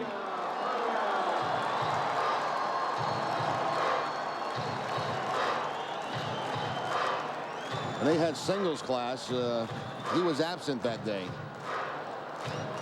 Extra base specialist. Mariners got 1 in the top half of the inning. Red Sox want to try and get it back here, maybe more in the 5th. Omar Garcia-Parra. Garcia-Parra hits it sharply to third. Mabry with a nice play. The high throw to first. Garcia-Parra is safe.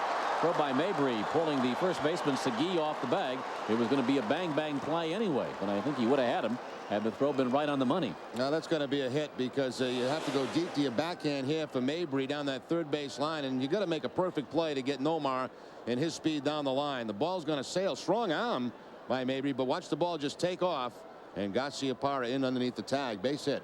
I wasn't arguing with the fact that it was a hit. I just thought that Mabry made a nice play here and made a very strong throw. Had the throw been right on the money, they would have had him, but obviously a tough play for Mabry.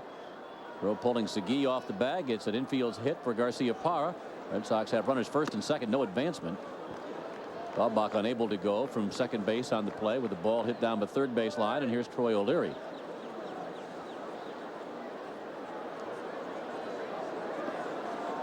Two on, nobody out. Daubach at second, Garcia-Parra at first. 1 strike pitch to O'Leary. He's down now 2 strikes to Max Suzuki. Sox have 7 hits now tonight. They have had 10 or more in both previous games of this series. And as a matter of fact, they have 10 or more hits in 16 of their last 17 ball games since those early season hitting woes. Tough at bat for O'Leary. He's a strikeout victim on just 3 pitches. And we go to our Nesson studios and call in Bob Rogers. Bob? Hey, Bob, only Florida and Montreal in all of baseball have a worse record than the Orioles, but the O's out in front on Cleveland tonight. This is Delano DeShields with a base hit to score Brady Anderson. The O's up 4-1 in the 6th. Now, the O's a little better baseball team, I think, than Florida and Montreal. I think you'd agree, Bob. And the Orioles now coming on a little bit after that tough start. Here is Mike Stanley.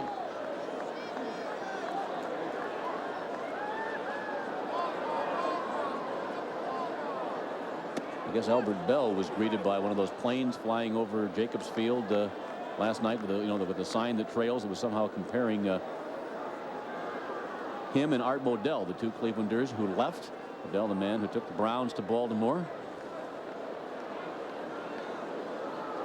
Not a complimentary sign. One strike here on Stanley. Throw back to first, and Garcia Parra back with a head first slide.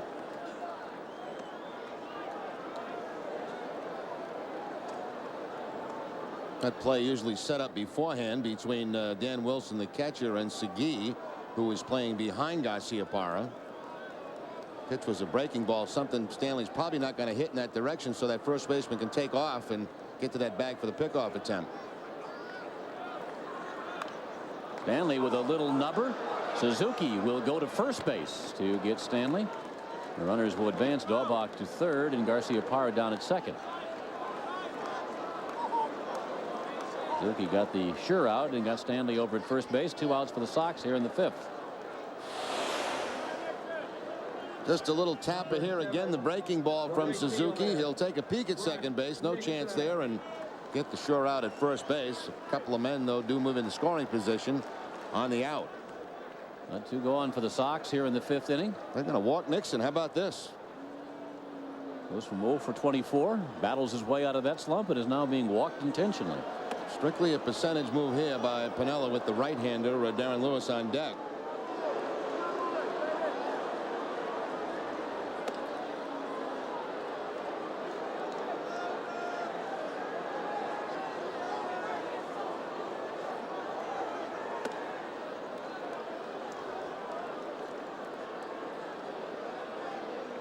First intentional pass, obviously, for Nixon this year. And the base is loaded now for Darren Lewis.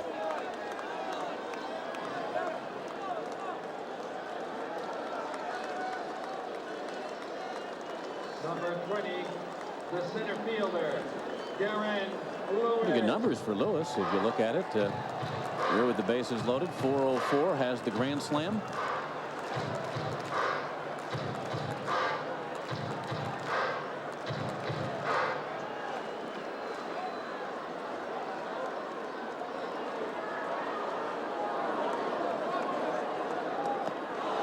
Lewis helps Suzuki out there. Chase that one down in the dirt. 1 strike. You know, even though it's still only the 5th inning, you might be looking at a game-breaking at bat here by Lewis. He drives in a couple of runs. You get Martinez on the mound.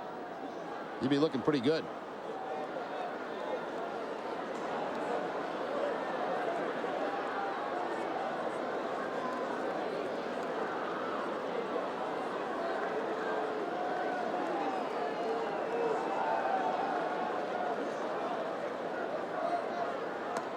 One way up high. 1 ball, 1 strike. Lewis walked, scored a run in the 3rd inning, was called out on strikes in the 4th.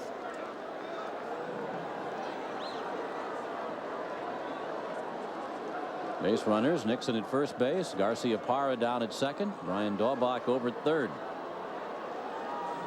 Count of a ball and a strike on Darren Lewis. Coming up, the 90th pitch tonight by Suzuki. And it's up high for ball 2. Suzuki has given him 4 runs, 7 hits. I have him for 3 strikeouts, and he has walked 4, including the intentional walk to Nixon. Sox got 1 in the 2nd inning, 2 in the 3rd, 1 in the 4th. They're threatening here in the 5th.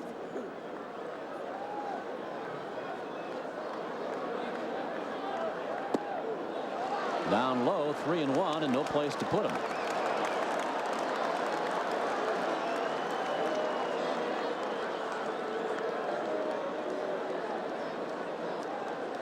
Think about all the walks the Mariners have been averaging recently, over 7 a game.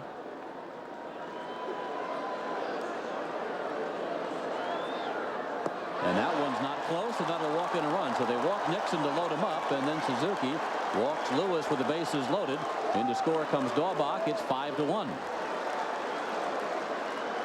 Well, it hasn't exactly been mash ball here by the Red Sox. A run scoring on a walk, a run scoring on a ground out, one on a forced play, and a couple of hits by Offerman to drive in a couple.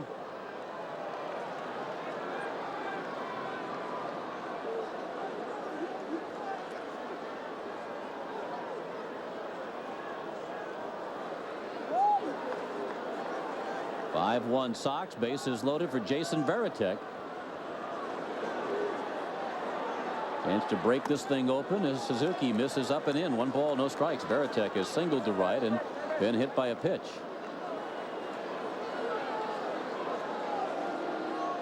Second visit of the evening as Stan Williams makes his way out.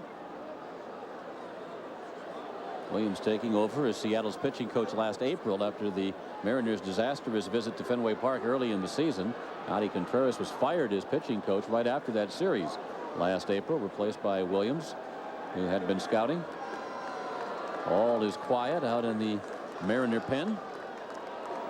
And they're going to stick with Max Suzuki for a while. Seattle has a 4-man rotation. Suzuki, Freddie Garcia are the 2 right-handers. Jimmy Boyer, who we saw last night, and Jeff Facero, the 2 left-handers.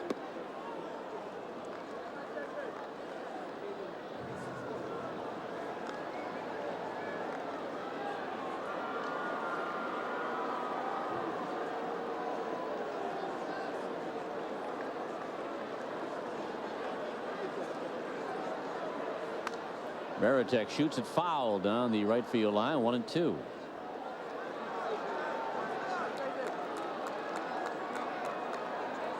Lewis who walked with the bases loaded at first. Trot Nixon is the runner down at second.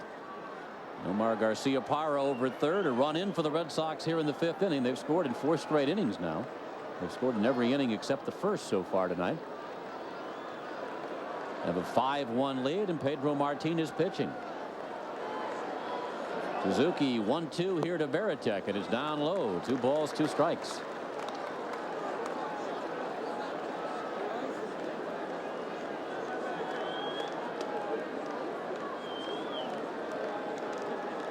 Piniella had hopes of going back to Seattle 4-4 on this trip, but to do that, his team's going to have to come from behind here tonight.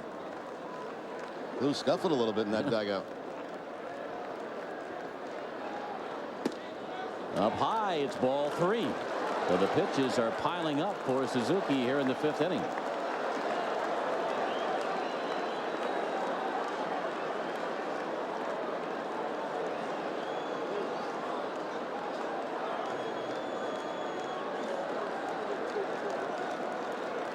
Four pitches this inning for Suzuki. 97 on the night, and here comes number 98.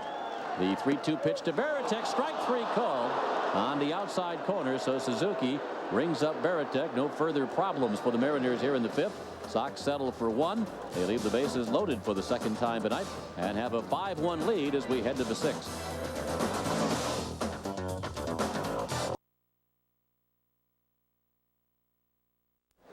Well, back at Fenway, the Red Sox have the 5-1 lead after 5 innings. Tune in tomorrow morning for NESN Sports Desk. Bob Rogers will get you ready to start the day with a review of everything in sports from the night before. So get all the highlights, scores, and news tomorrow on Sports Desk starting at 5 a.m. on NESN. And strikeouts tonight for Pedro Martinez. He's done it 6 times in a row, 6 times total this year. To put that in somewhat perspective, Nolan Ryan, former teammate of yours, Jerry, had 23 10-strikeout games back in 1973 when he mowed down 383 for the year and threw 2 no-hitters that year against Kansas City and Detroit. Sandy Koufax had 21 10-strikeout games back in 1965, the year the Dodgers won the World Series. Pedro has reeled off 6 in a row and just missed his first 2 starts of the year against Oakland and Tampa Bay, striking out 9 in each of those. Top of the order, Brian Hunter, who's already had a long night in just 2 at-bats. Brian Hunter followed by David Bell and then Ken Griffey Jr. Pedro sitting a long time in the 5th inning while his mates got the run back and also loaded the bases. A lot of pitches thrown by Suzuki. Pedro deals 1-1 here to Hunter, who makes contact and fouls it back. Here he sits again with 2 strikes on him at the plate. See if Pedro goes back up high with the fastball here in the 1-2 count. Nope, changeup. Hunter laid off, and the pitch just missed.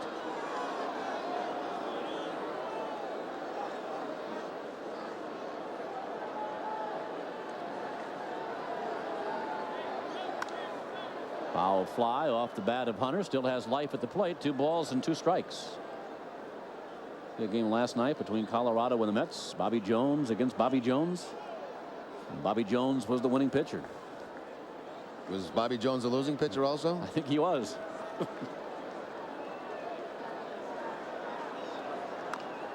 This one back to Pedro Martinez, and Martinez over to Stanley at first in time to get Hunter. Well, still a long, frustrating night for Hunter. A couple of strikeouts. He does make contact that time, but right back to Martinez. David Bell. Brings up David Bell. Well, Carroll will like this. That Jones matchup last night was the first for pitchers with the same first and last names to start against each other in more than 100 years. We go back to 1899 when Cincinnati's John Taylor met Chicago's John Taylor. It was confusing last night as the Rockies and the Mets got together. Bell with the foul tip. 0-2.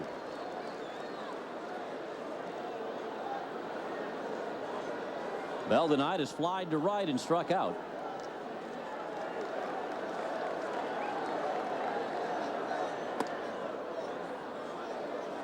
Pedro already has gotten everybody in the starting 9 for Seattle, with the exception of John Mabry and Dan Wilson.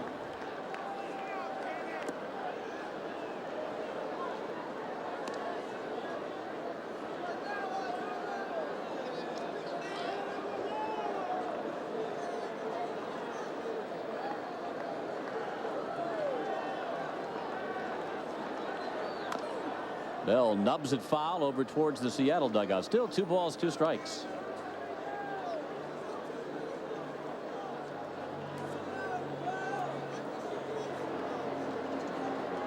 Martinez has given up 1 run, 2 hits tonight. 10 strikeouts for Pedro, 1 walk.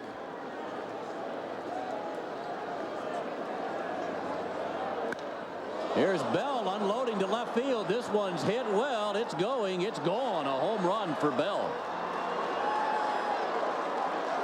That's 11 and a career high for David Bell. It is 5-2.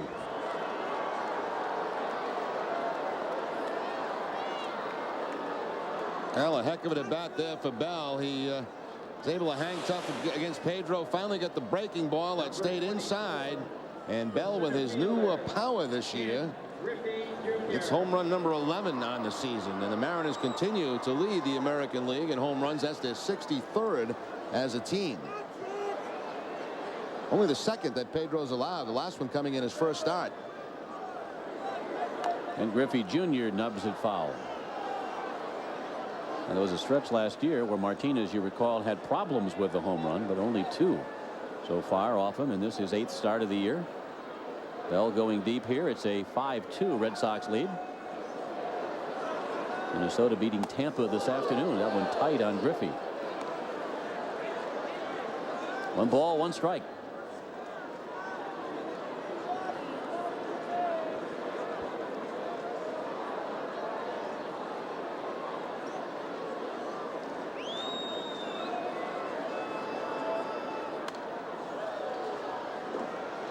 Now 1-2 on Jr. Jr. is 0 for 2 tonight. Struck out called in the first inning on the breaking ball. Went down swinging in the 4th against the changeup. Griffey now hitless against Martinez in 6 career at bats. Jr. rips this one foul down the right field line. Fouls by a good ways. Well out in front. 1 ball, 2 strikes.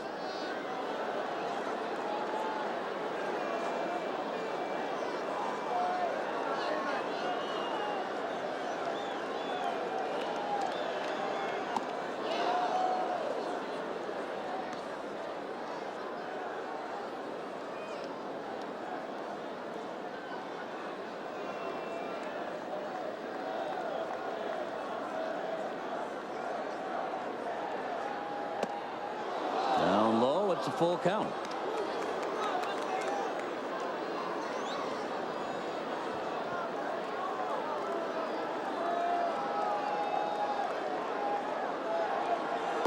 Swing and a miss. Griffey down on strikes for the third time tonight.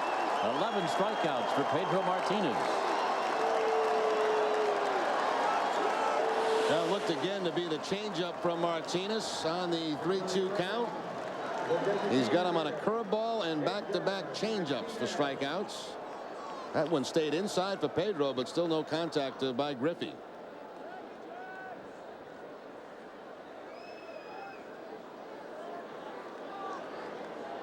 Two outs in the Mariners' sixth inning. Edgar Martinez looks at strike one.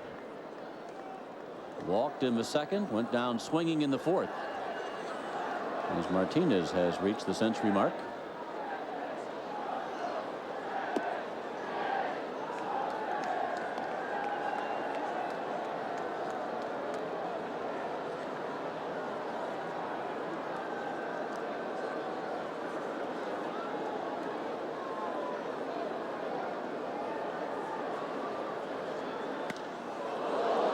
To right field, Trot Nixon is there for the Red Sox to make the catch, and that retires the side. Mariners get one on the home run by Bell. We played 5.5 here at Fenway tonight. It's 5-2 Sox.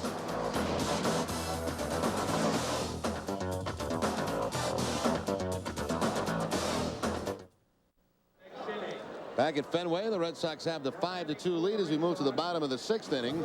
At the John Hancock All-Star Fan Fest, July 9th through the 13th, you can experience baseball in ways you've only dreamed about. Fan Fest tickets are on sale now at the Red Sox ticket office and by calling 617-482-4SOX. Be a part of the '99 All-Star experience. Jose Offerman slides the hand up the bat. That idea is maybe a dropping one down. 2 for 3 for Offerman tonight. Max Suzuki continues on the mound for the Mariners. It's a 5-2 Red Sox lead. Offerman, Valentin, and Brian Daubach up here. Offerman loops this one to center. On comes Ken Griffey Jr. to make the catch. 1 out.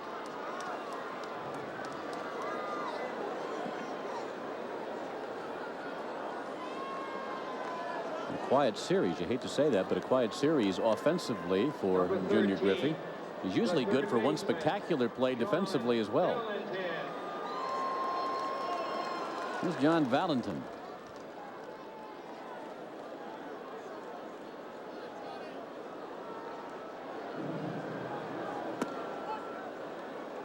Valentin has flied to center twice, and then his last at bat in the fourth inning flied out to Brian Hunter in left.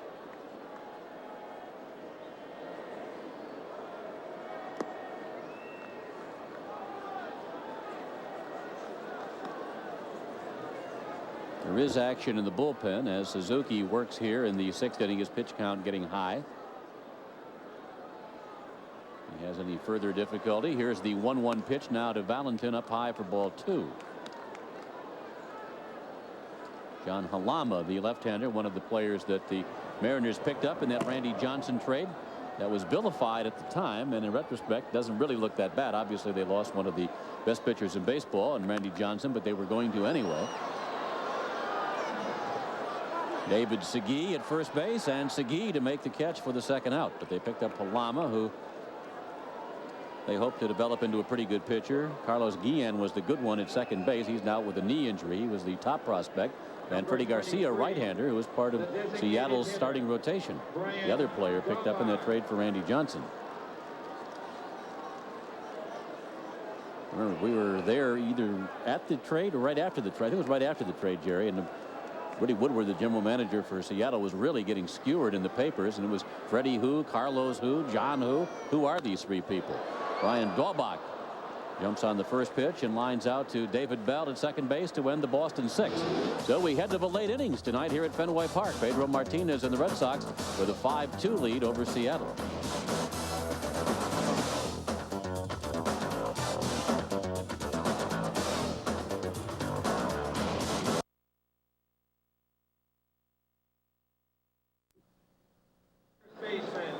Back here at Fenway, top of the seventh inning. Sox up by 3 over Seattle. David Segui, Jay Buhner, John Mabry coming up here against Pedro Martinez. Pedro with 11 strikeouts on the night, 10 or more now in his last 6 starts. Going after his 5th straight win, blows this one by Segui, strike 1. Now 20 of 23 hitters, Jerry. First pitch strikes from Pedro Martinez. Pretty impressive right there, that kind of number. And I was going to say, Bob, as we start this inning, Derek Lowe loosening in the Red Sox bullpen.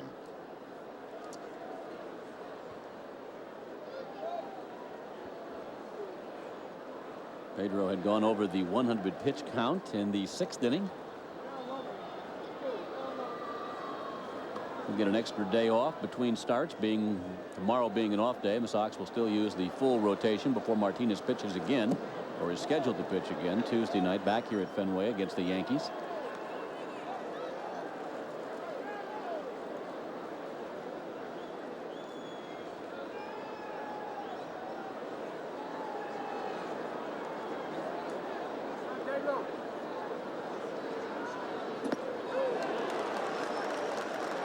One ball and 2 strikes.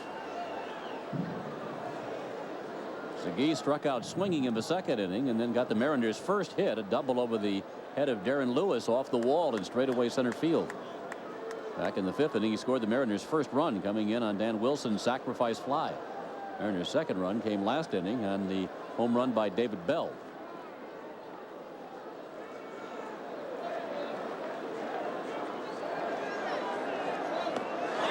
Strikes goes Segui. A dozen Ks tonight for Pedro Martinez.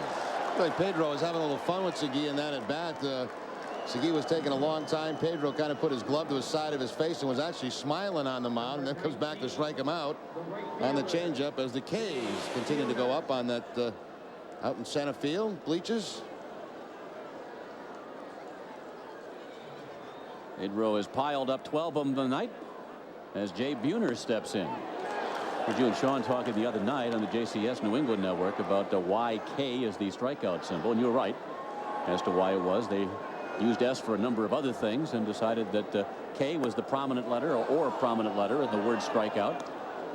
Henry Chadwick invented the scoring system in 1861, and he came up with a series of letter symbols, and he picked the letter K. That has been with us now for about a century and a half. We're close to another K here. 1 and 2 the count on Buhner. Henry Chadwick chose the letter K as it was the prominent letter of the word strike, according to the Dixon Baseball Dictionary. So kudos to you and Sean, Jerry. No, that was Sean. Sean got that all by himself. There's another K. 13 on the night as down goes Jay Buhner. Well, they maybe could have made it Z's because certainly Pedro putting a lot of hitters to sleep in this ball game tonight.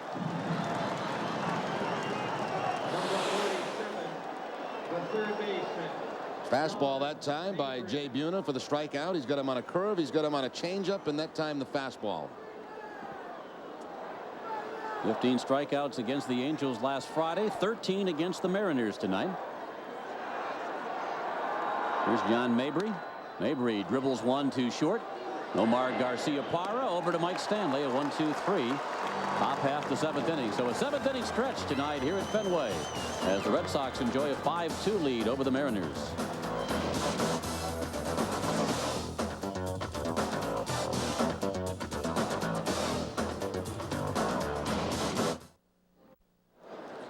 Back at Fenway, the 7th inning stretch. Red Sox have the 5-2 lead. The Boston Red Sox are now offering great group discount programs for the '99 season.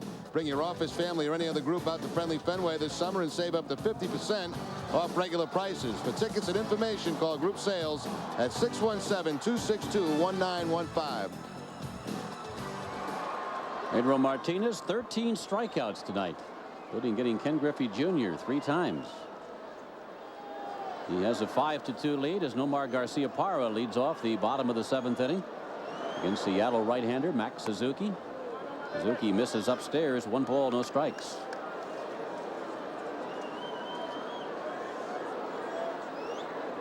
Single, a double for Nomar tonight, and an RBI. Red Sox had their 5-game winning streak snapped here last night, trying to start another one this evening before heading to Toronto for the weekend.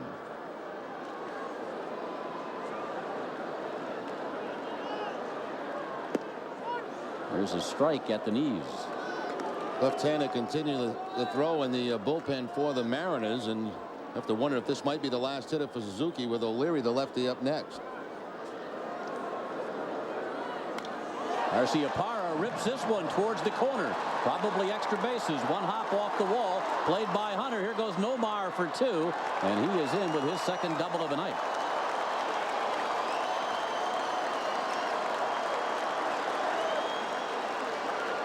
Not a bad series Nomar has had here against the Mariners. Two doubles. This time the breaking ball again right down that left field line. One hop off the wall and off the padding. Hunter quickly into second base, but Nomar in before the throw with the slide. And Stan Williams again making his way out to the mound. And he makes the pitching change.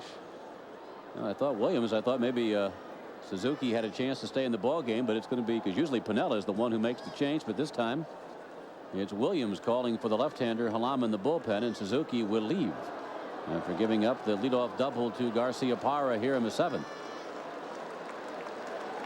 And Max Suzuki will go 6+ here at Fenway tonight, charged with 5 runs, 8 hits. Struck out 4, walked 5, leaves responsible for Garciaparra at second base. The Bell Atlantic Mobile call to the bullpen is answered by John Halama. We'll take a break. Back with more from Fenway right after this.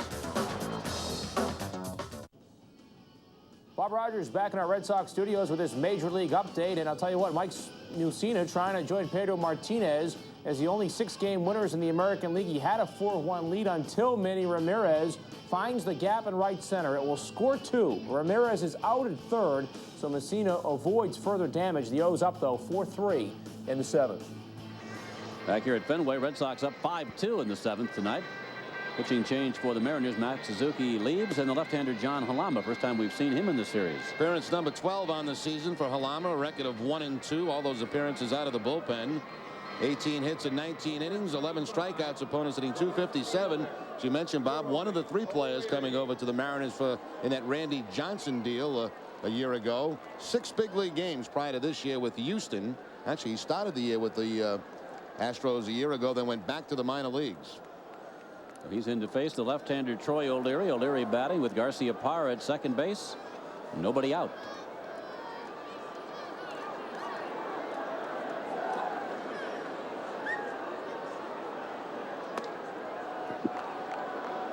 O'Leary has grounded out to Segui at first, walked him at third, and then went down swinging in the 5th inning.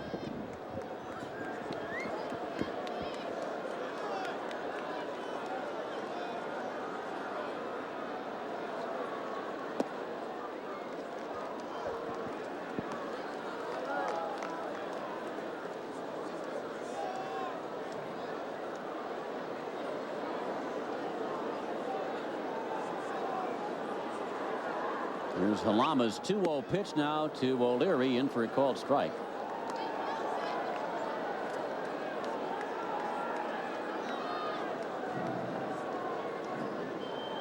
Halama is 27 years old. He's a native of Brooklyn, New York.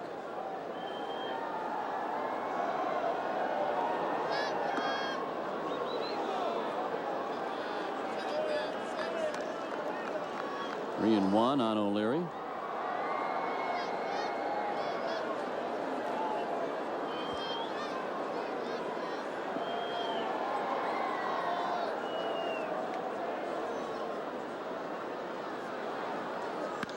And O'Leary sends a 3-1 pitch skyward to center field. Ken Griffey Jr.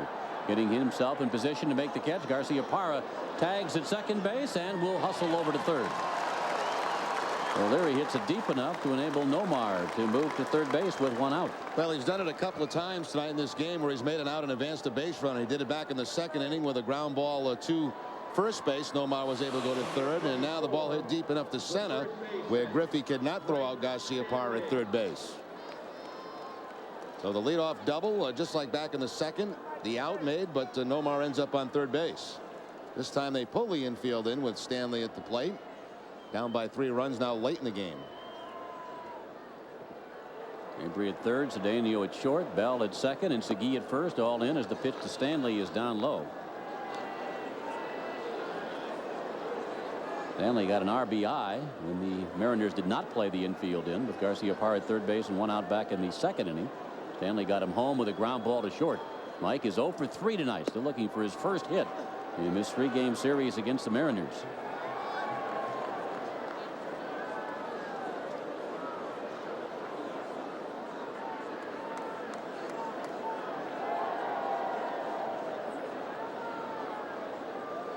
Here's the 1-1 from Halama. Moves Stanley off the plate. 2 balls and a strike.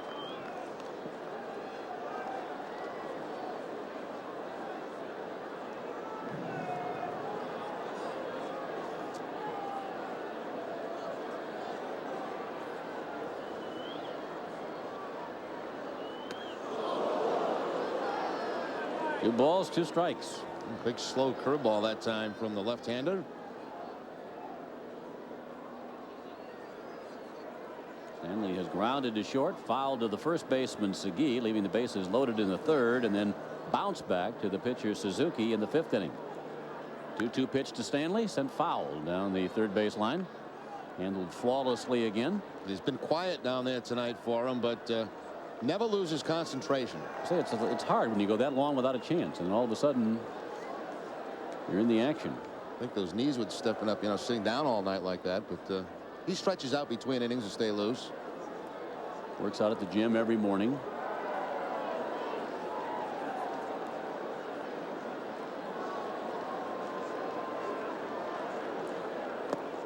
Full count now on Stanley.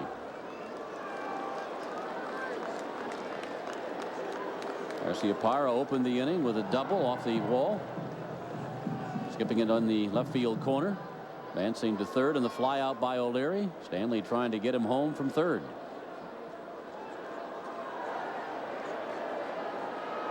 Payoff pitch to Stanley. Fair ball past the dive of the third baseman Mabry down in that left field corner. Garciaparra scores. Stanley legging his way into second with a stand-up double. Extra bases for Stanley, and now a 6-2 lead for the Red Sox. Second RBI of the night for Mike Stanley. Well, he got the curveball one more time, and with the infield pulled in quickly past Mabry down that third baseline. Couldn't tell from my angle, but it looked like the left fielder Hunter may have fell down chasing this ball down in that left field corner. There's the ground ball that'll make it all the way down that left field line. Now we cannot see the corner in left field from our broadcast location. Goes sliding in. Yep, sliding into the garage area and just threw into third base instead of second. Rod Nixon bats and takes a called strike.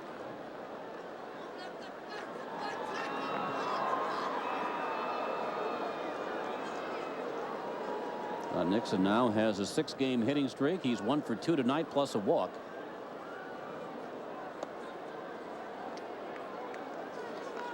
He is now at 206, 209 for the year.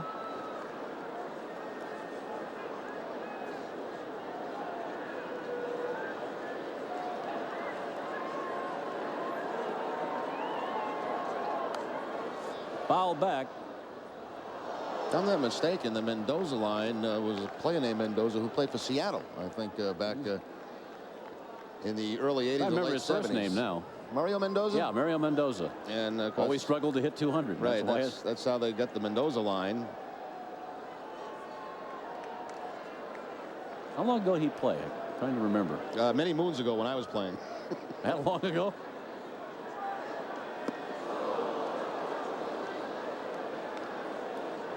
Nixon down on strikes. Halama picks up his first strikeout of the night. I think Mendoza's first year was in 1974. Once again, that big, slow, sweeping breaking ball to pick up the strikeout. So Nixon with a 1 for 3 night going tonight.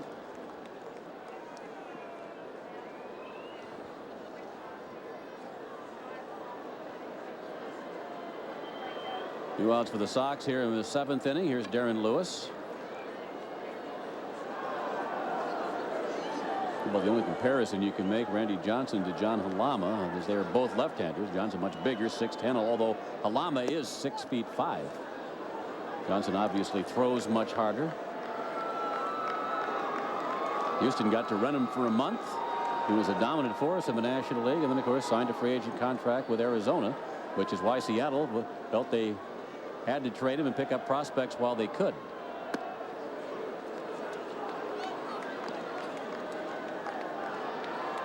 One ball and one strike. Seattle didn't feel they had a chance of signing Johnson, and I'm sure they were right.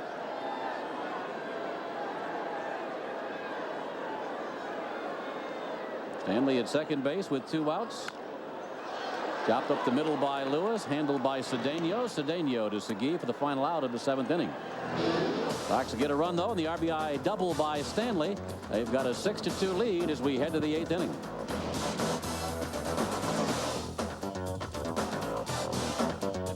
Complete from Fenway, the Red Sox have the 6-2 lead. This copyrighted telecast presented by authority of the Boston Red Sox and may not be reproduced or retransmitted in any form, and the accounts and descriptions of this game may not be disseminated without the express written consent of the Boston Red Sox.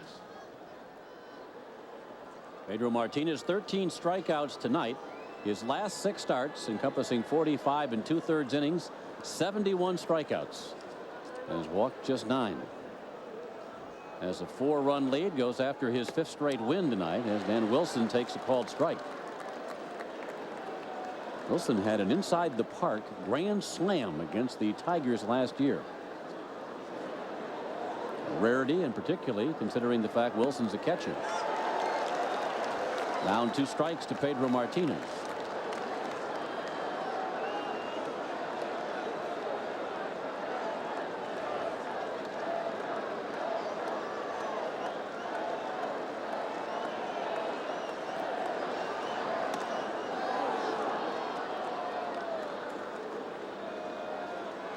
And Wilson, then Domingo Cedeno, and then back to the top of the order again, and Brian Hunter. Wind is shifted at Fenway, blowing a little more in now. It had been blowing out towards left field. Feel the breeze changing a bit here in the booth. 1-2 pitch by Martinez, misses away. Veritek tried to yank it back in and buy the call from Tim Welke. 2-2.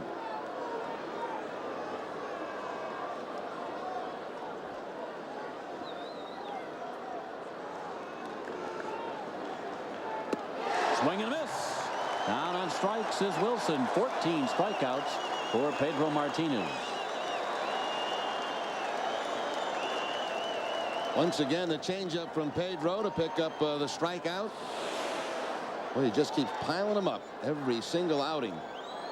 He has not made many mistakes, hardly any mistakes at all tonight with that changeup. Everyone has been down.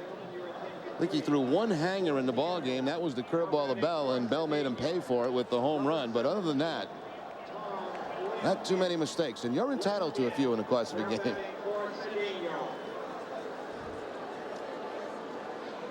Tom Lampkin coming on to bat for Cedeno. Lampkin in the ball game last night as the starting catcher, and takes a called strike. Lampkin had a home run in the 4th inning last night off Tim Wakefield, hitting .375 on the year. That new 2nd home run, and 7 runs batted in. Sends this one foul.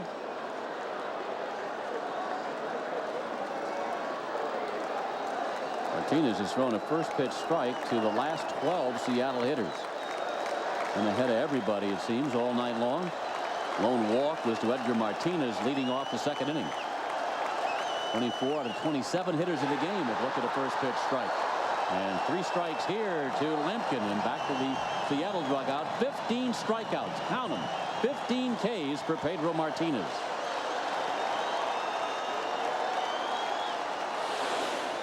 Well, it's the changeup again from Martinez. Again, it's down. Again, it's away from the left-hander.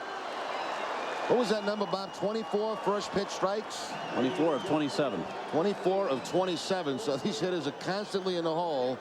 And the result, the big strikeout numbers for Martinez. But I had some extra ones there in a hurry. Career high 15 strikeouts on Friday night against the Angels. He has matched it tonight against the Mariners here at Fenway Park. Raul Ibanez will bat here for Brian Hunter, left-handed hitter, and Ibanez goes after the first pitch and fouls it back.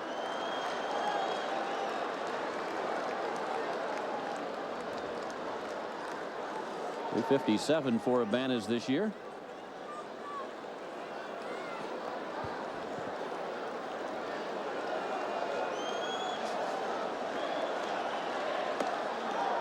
Saw Martinez as a pinch hitter here in the first game of the series.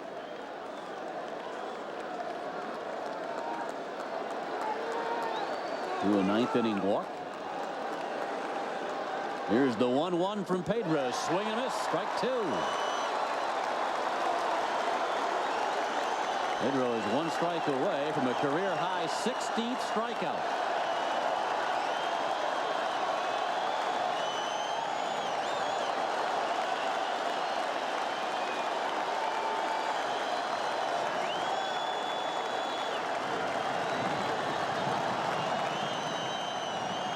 Here's the 1-2 for Martinez. And Martinez hits a high foul fly down the right field line, chased by Stanley. And that'll be well back in the crowd. The crowd doesn't want anybody to catch it. They want a strikeout. They're glad the ball went foul because they want that 16th strikeout. Well, he brings quite an atmosphere to this ballpark.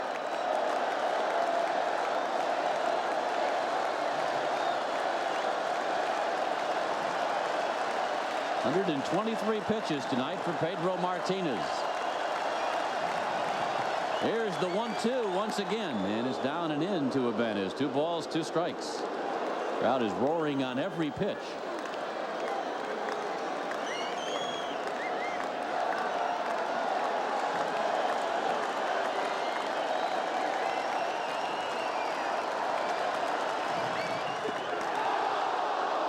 Full count.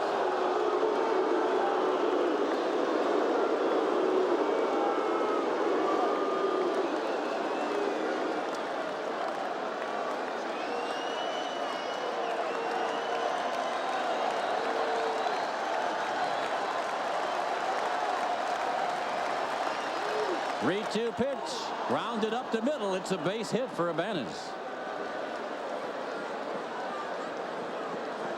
Well, you got to give some credit there to Martinez. He's got the whole ballpark against him, looking for the strikeout. He hangs in there, the changeup on the 3-2 count, and he gets the base hit. And the boos are for Jimmy Williams, who may well be making a pitching change. The pitch count, as we mentioned, piling up for Pedro. There is action in the bullpen for the Red Sox. And Jimmy is adamant about protecting his starting pitchers. Usually he makes that change on the way out, but he's going to talk to Martinez first.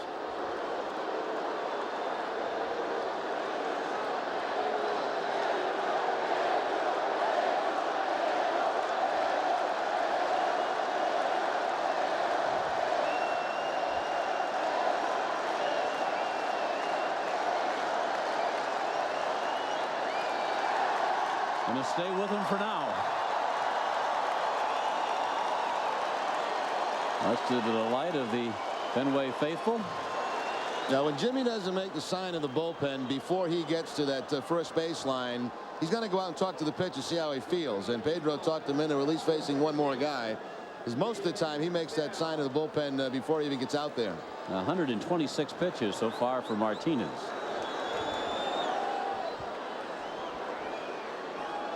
You strike out a lot, you'll throw a lot of pitches. Martinez has mowed down 15 tonight, facing David Bell, who has both struck out and homered in the game tonight. Bell hits this one in the air to right field. Trot Nixon is there for the Red Sox to make the catch, and that will retire the side. No runs, 1 hit, 1 left. 7.5 in the books here at Fenway. Pedro Martinez and the Red Sox 6, the Seattle Mariners 2.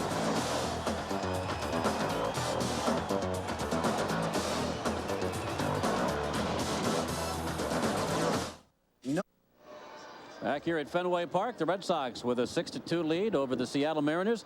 Pedro Martinez apparently done for the night. 127 pitches, 15 strikeouts, getting high fives. Congratulations there in the Red Sox dugout. And if he is done, what a terrific job tonight. Leaves with a 6-2 Red Sox lead. No, that's it, Bob. A lot of handshakes, pat on the back, got the jacket, and going to head up that tunnel. And Tom Gordon looks like he'll come on in the 9th inning for the Red Sox. Jason Varitek leads off against John Halama here in the 8th inning. Varitek shifting around, batting from the right side with the left-hander Halama going now for Seattle. 1 for 2 for Jason tonight, plus hit by a pitch.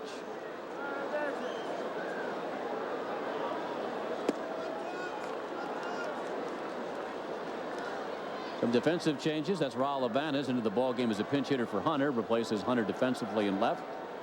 Rafael Bornegal takes over at short for Cedeno, who was also lifted for the pinch hitter, in his case Lampkin. Veritek to center field. Griffey going back, and Griffey has some room.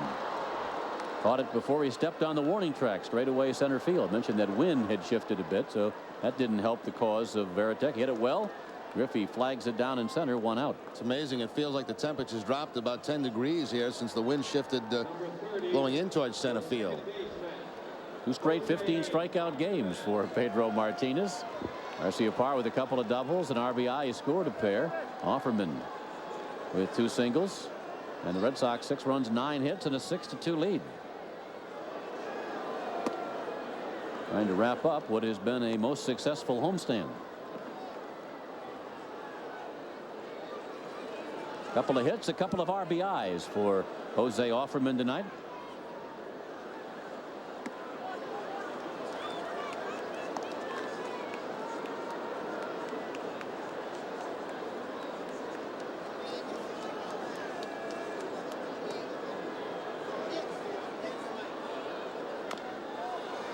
Tap towards third. Mabry held on to the ball, and Offerman is safe at first. Could not get rid of it. And Offerman beats it out. Now this will be an interesting scoring decision. It's going to be a base hit for Offerman, his 3rd of the ball game. Never could get the ball out of his glove. Covers a lot of ground, gets a nice high hop, but then couldn't get the handle on it to make the throw. And you hesitate just a split second with Offerman going on the line, you're going to get beat.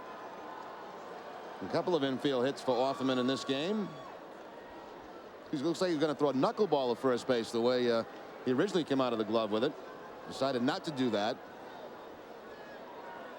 Well, it's a 3-hit game for Offerman. It's 10 again for the Red Sox, who have now been in double figures 17 times in their last 18 ball games. Offerman now has 15 multiple hit games on the season, 1 behind Shannon Stewart of Toronto, who leads the American League. We'll see him this weekend.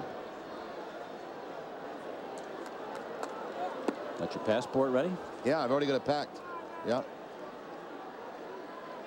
And strike here on John Valentin, trying to make this not an 0 for night. I don't want to end up in that little room they take you, you know, where you may not get out. Who are you? Why don't you have a passport? What do you mean you're in communications? In communication with who?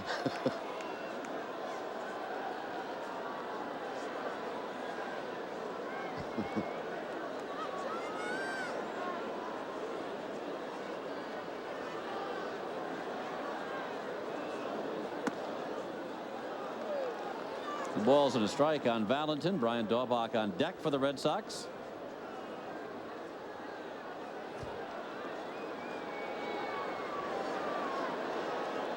Interesting stretch of the schedule coming up for Boston after this one wraps up. A steady diet of the Blue Jays and the Yankees for a couple weeks. Now 3-1 on John.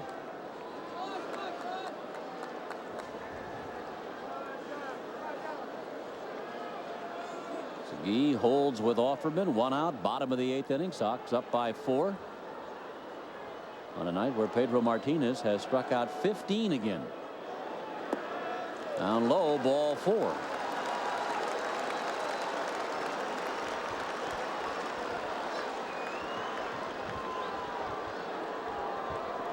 So Offerman down at second in scoring position now. Valentin aboard at first with the base on balls. A lefty-lefty matchup. Halama on the mound and Brian Daubach at the plate.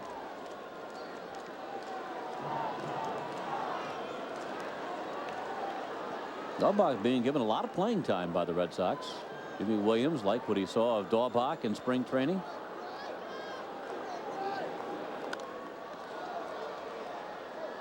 For the most part, spring training doesn't matter. Certainly for the regulars, it's just a chance to get everything on a roll. But sometimes a player like Daubach comes along, and it's a wonderful opportunity.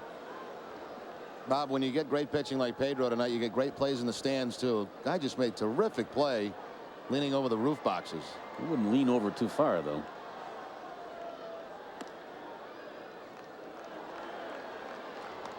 One ball and 1 strike.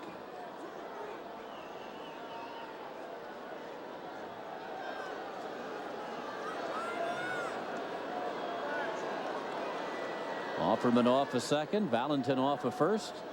Alamba a check of the runners, and here's the 1-1 pitch now as he falls behind Daubach. 2 balls and a strike.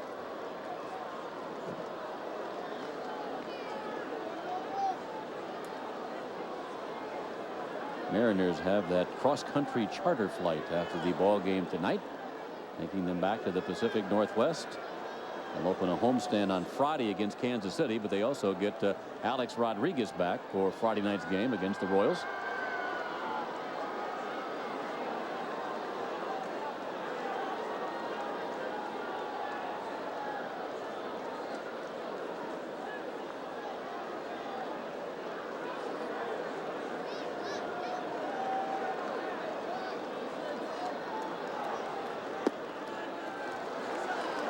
Talked a couple times in this series about the Mariners opening their new ballpark. Comerica Park in Detroit was toured today by the Detroit Tigers, who I guess will be able to take batting practice in there, according to the article, sometime in August. The park will not open until next year, but apparently it's well enough along where the Tigers may be able to go over, take a couple of swings in the month of August, and check out their new digs. This one is popped up by Daubach, coming back our way. And back on the screen, 3 balls, 2 strikes.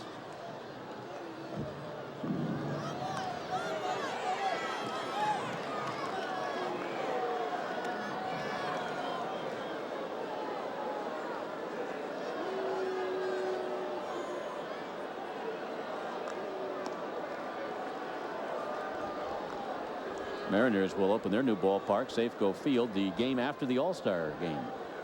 They go back home. They'll have San Diego in town, part of an interleague matchup, and they'll open the new ballpark just across the street from the Kingdome. First time in their history, the Mariners will be playing outside. Here's the 3-2 pitch, and it's ball 4 to load him up for Nomar Garciaparra. Second time that Garciaparra has come to the plate in this one with the bases loaded.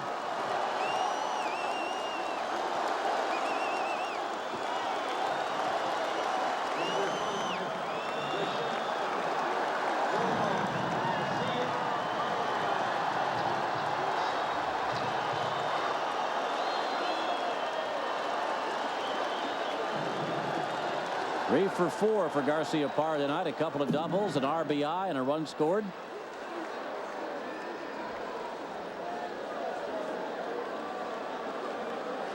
Omar batting with the bases loaded back in the 3rd inning and was safe on a fielder's choice.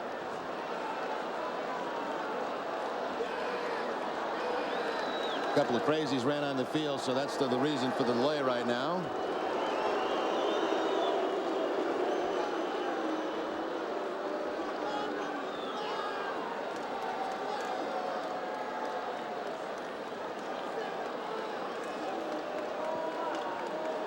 Nomar Garciaparra with a big ball game on Monday. 3 home runs in the ball game Monday night. There's number 1 into the bullpen in right field. There's number 2 down the right field line. And with the bases loaded, here's number 3. 3 homers, 2 grand slams, 10 runs batted in on Monday night for Nomar Garciaparra. Batting here with the bases loaded and 1 out in the bottom of the 8th inning. Red Sox up by 4 over the Mariners, 6-2.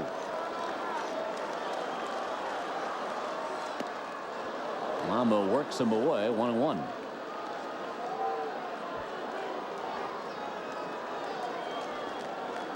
On a night when Pedro has struck out 15, can Nomar add another grand slam?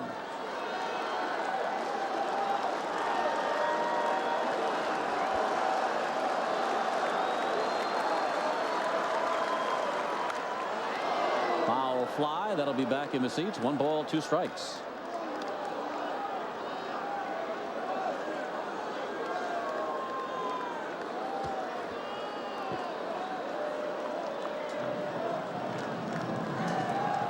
Daubach is at first base. John Valentin is at second, and Jose Offerman is at third. The man at the plate, Nomar Garciaparra. 1-2 pitch from Halama. Laced towards the gap out in right field. Falls safely. Buhner will cut it off. In to score Offerman. Here comes Valentin. Valentin will score as well. It's not a grand slam, but Nomar picks up 2 RBIs. with a single to right center field, and the Red Sox now enjoy an 8-2 lead. Well, a 4-hit night for Garcia-Parra. Now 3 RBI. Got that breaking ball and will slap it to the opposite field. Red Sox now with the 8-2 lead. Watching Buhner throw that ball in, Bob. He had that surgery, remember, in the offseason. Very serious operation, and didn't look like he had quite the same arm strength there as prior to the surgery. That'll take a while to get strong again. Batter for the Sox, Troy O'Leary, with runners at first and third. 0 for 3 for O'Leary tonight, but he has advanced a couple of runners.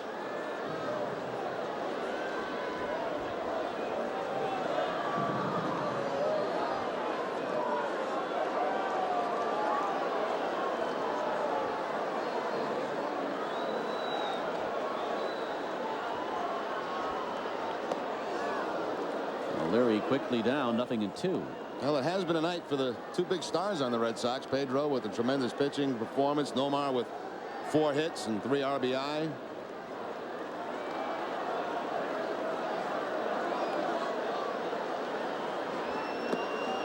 O'Leary is able to lay off. 2 balls, 2 strikes, but a good homestand for the Sox.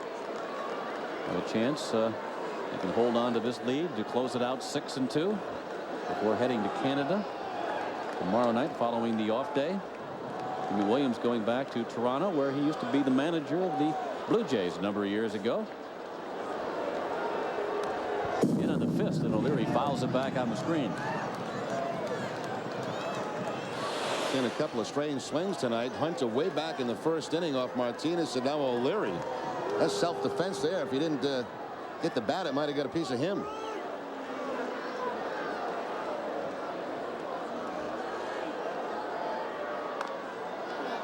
Bounces it foul over towards the Red Sox dugout.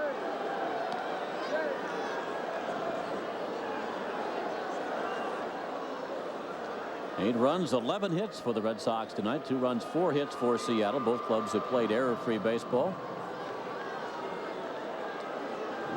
Matt Suzuki started for Seattle tonight. Worked the first 6+. John Halama on in relief. Pedro Martinez so far has gone all the way for the Red Sox, but Tom Gordon is all set to pitch the 9th inning.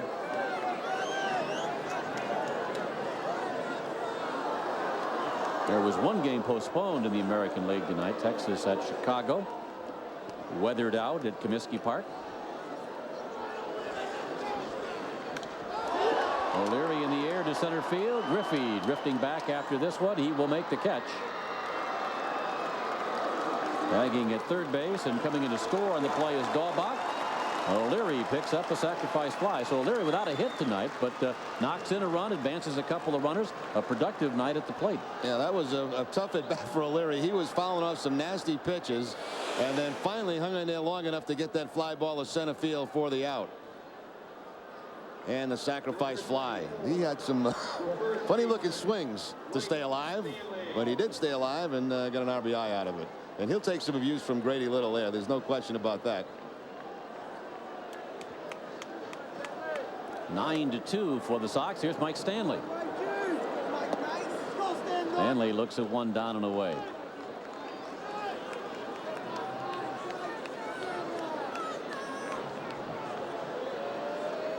Following tonight, the Red Sox are done with the Mariners until the month of August. Here's Stanley lacing one to left, and a nice catch by Ibanez into the slide in left field. Stanley hit it hard right on the button, but right at Ibanez sliding in the catch in left field. So we go to the 9th inning. The Sox lead the Mariners 9-2.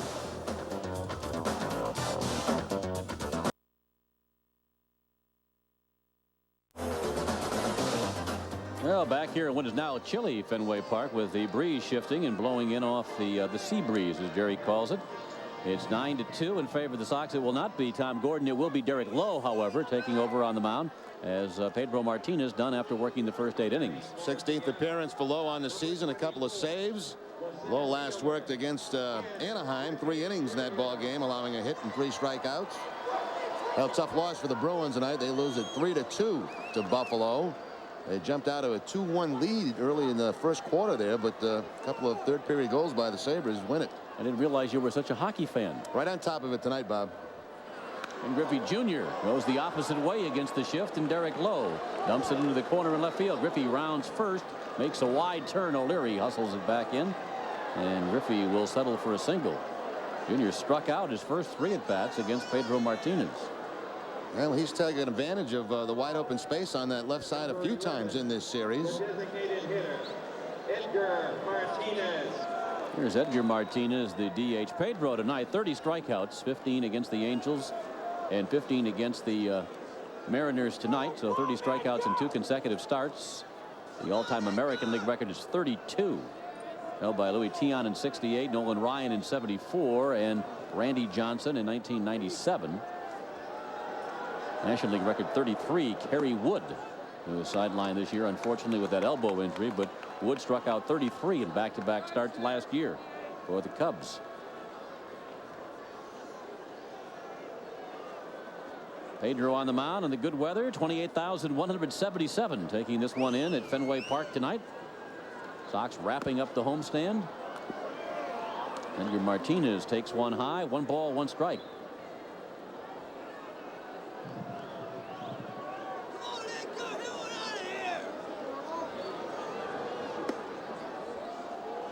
Well, I almost forgot about this, but I have to send some birthday wishes to Stephanie from Chris.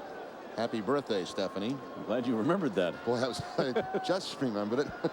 Generally, we don't wait till the ninth. No. In case you're watching a hockey game, though. And have shifted over. Happy birthday.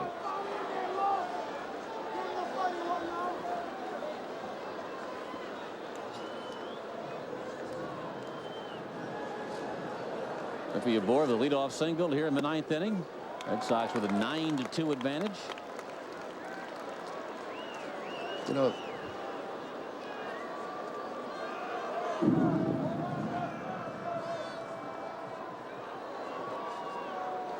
3-2 pitch from Lowe, and Martinez gets a piece of it, fouls it at the plate.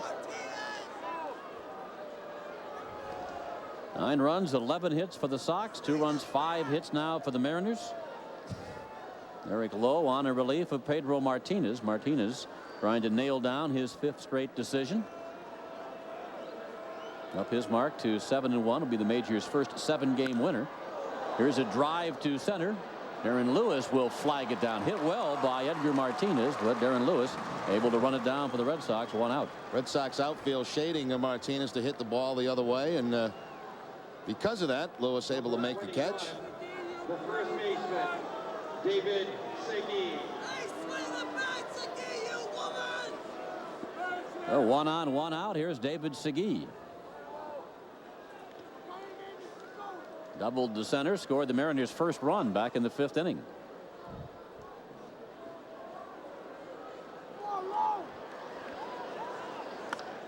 Hot shot up the middle, base hit. Segui's second safety of the night as Griffey will check in at second base.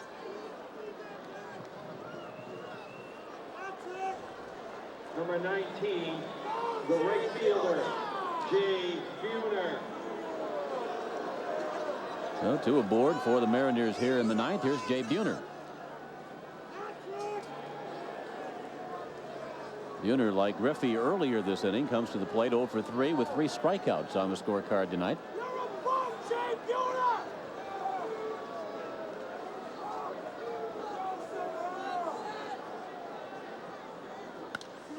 Buhner after the first pitch to right field. Trot Nixon there to make the catch. Griffey will tag at second and scoot over to third.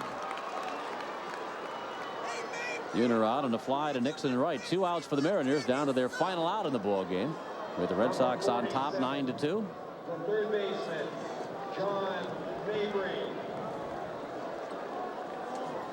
It's amazing how this park emptied out after Pedro's work was finished and Nomar's last at bat.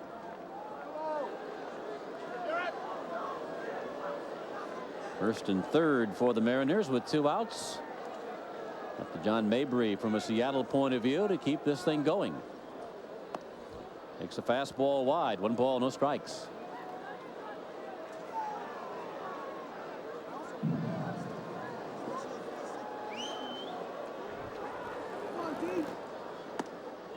That's a strike, so says Tim Welke. 1-1.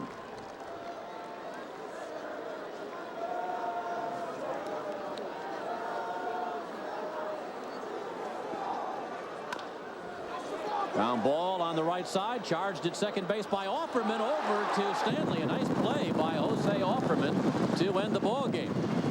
Usually that ball gets by the pitcher, it's a lot of trouble, and Offerman able to make up the ground, and they get Mabry at first, and that's the night. Eric Lowe on to get the final 3 outs of the game in the 9th inning on a night that Pedro Martinez struck out 15, and the Red Sox win it by a score of 9-2. The Red Sox closing out the homestand with 6 wins in the 8 games. They split with the Texas Rangers. They took 3 straight from the Anaheim Angels, and they grabbed 2 of 3 here against the Seattle Mariners. 9 runs, 11 hits, no errors for the Sox tonight. A 4-hit night for Nomar Garciaparra, 2 runs, 6 hits, and no errors for the Mariners. Pedro Martinez is the winner. He's now 7-1, the major's first pitcher to 7 wins. Suzuki takes the loss. He is 0-2. Citizens Bank presents the not your typical player of the game, and certainly an obvious choice tonight. Pedro Martinez, 2nd straight 15 strikeout game. Martinez now 7-1 on the year. Player of the game brought to you by Citizens Bank, not your typical bank. And the mobile extra mile play of the game will be the 3 strikeouts to Griffey, the final pitch. The first one on a curveball. In the second at bat to Griffey, it'll be the changeup for the strikeout, and the same thing in his 3rd at bat. Another changeup from Pedro for the strikeout. 3 of the 15 that he recorded here tonight. Mobile goes the extra mile for you. So quite a night, quite an end to the homestand for the Red Sox. Quite a homestand for the Red Sox, going back to last Friday night where Martinez struck out 15 on the return of Mo Vaughn. The big night on Monday night by Nomar Garciaparra. And again, the story tonight is Pedro Martinez 15 more strikeouts as the Sox beat the Mariners 9-2. Stay tuned for more Red Sox baseball right after this.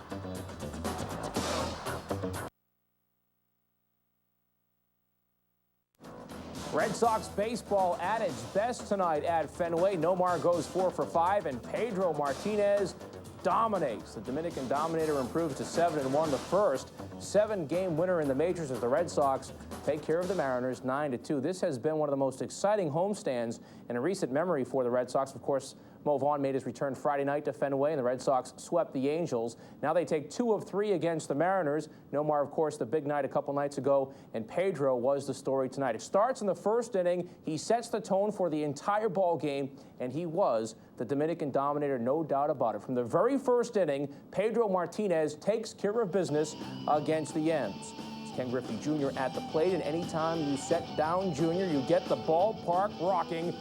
Ken Griffey just can't swing at the nasty curve.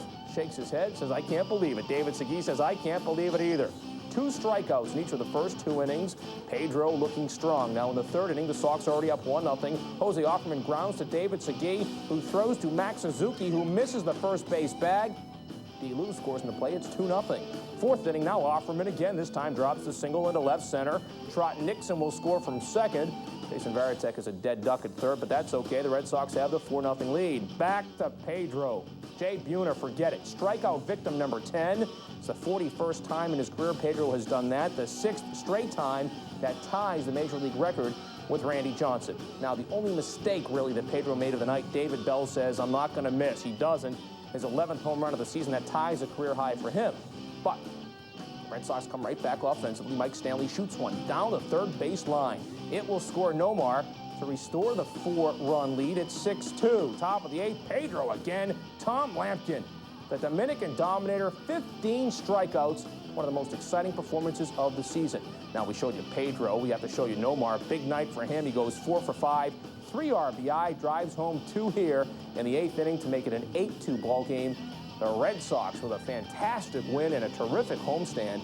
9-2 is the final, and of course, Pedro was the story. 8 innings, 15 strikeouts as he becomes the Major's first 7-game winner. Now, over the last 2 starts for Martinez, he has struck out 30 batters, and he has just 1 walk. That is why he is called the Dominator. We'll come back. We'll hear from Bob Kurtz and Jerry Remy as Red Sox baseball continues here on NESN.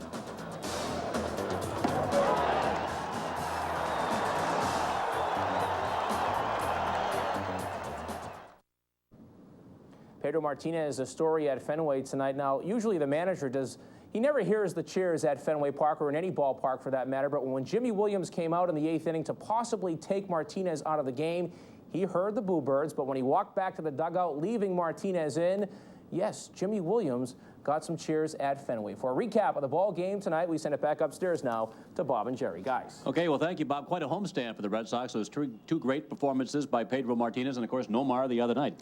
Well, we highlighted, obviously, Pedro at the beginning of this ball game, and if there's a better pitcher in baseball right now, I don't know where he is, because he has been outstanding. And tonight, another example of that. When you can strike Ken Griffey Jr. out 3 times in a ball game, Bob, you know, in his 3 at-bats, that's pretty impressive. And if you look toward the latter part of the ball game when Pedro was in there, a lot of his strikeouts coming with a changeup. So, you know, when maybe he felt like he didn't have quite the same velocity later on in the game, he went to the off-speed pitch, and he made him look foolish with that. So, you know, last night was a tough game for the Red Sox, but as we talked about at the beginning, when you got your ace going the next night, he can make that team look awful good, and he did tonight. He did tonight. 15 strikeouts. Sox win it 9-2. Back to you, Bob.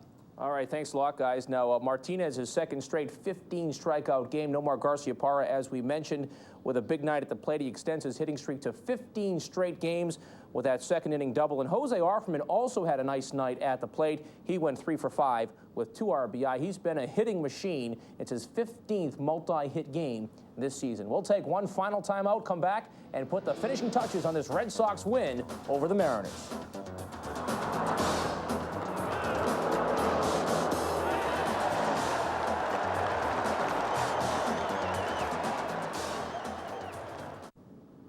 Bad news from Buffalo tonight. The Bruins lose to the Sabres, so they now trail that series 2-1. For the highlights of that one, you can stay with us here on NESN for Fox Sports News immediately following Red Sox baseball. Now, just getting back to Pedro for one moment, he still leads the American League. In fact, all of the major leagues in wins and strikeouts. The only pitcher in baseball with a better ERA right now is David Cone, so Pedro has a shot at the Triple Crown.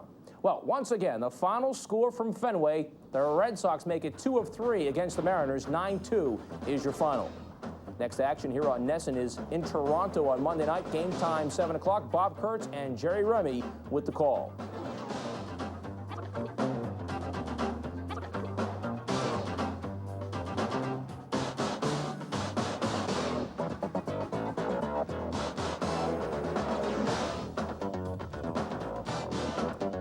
This has been an exclusive presentation of NESN, your ticket to Boston Red Sox baseball.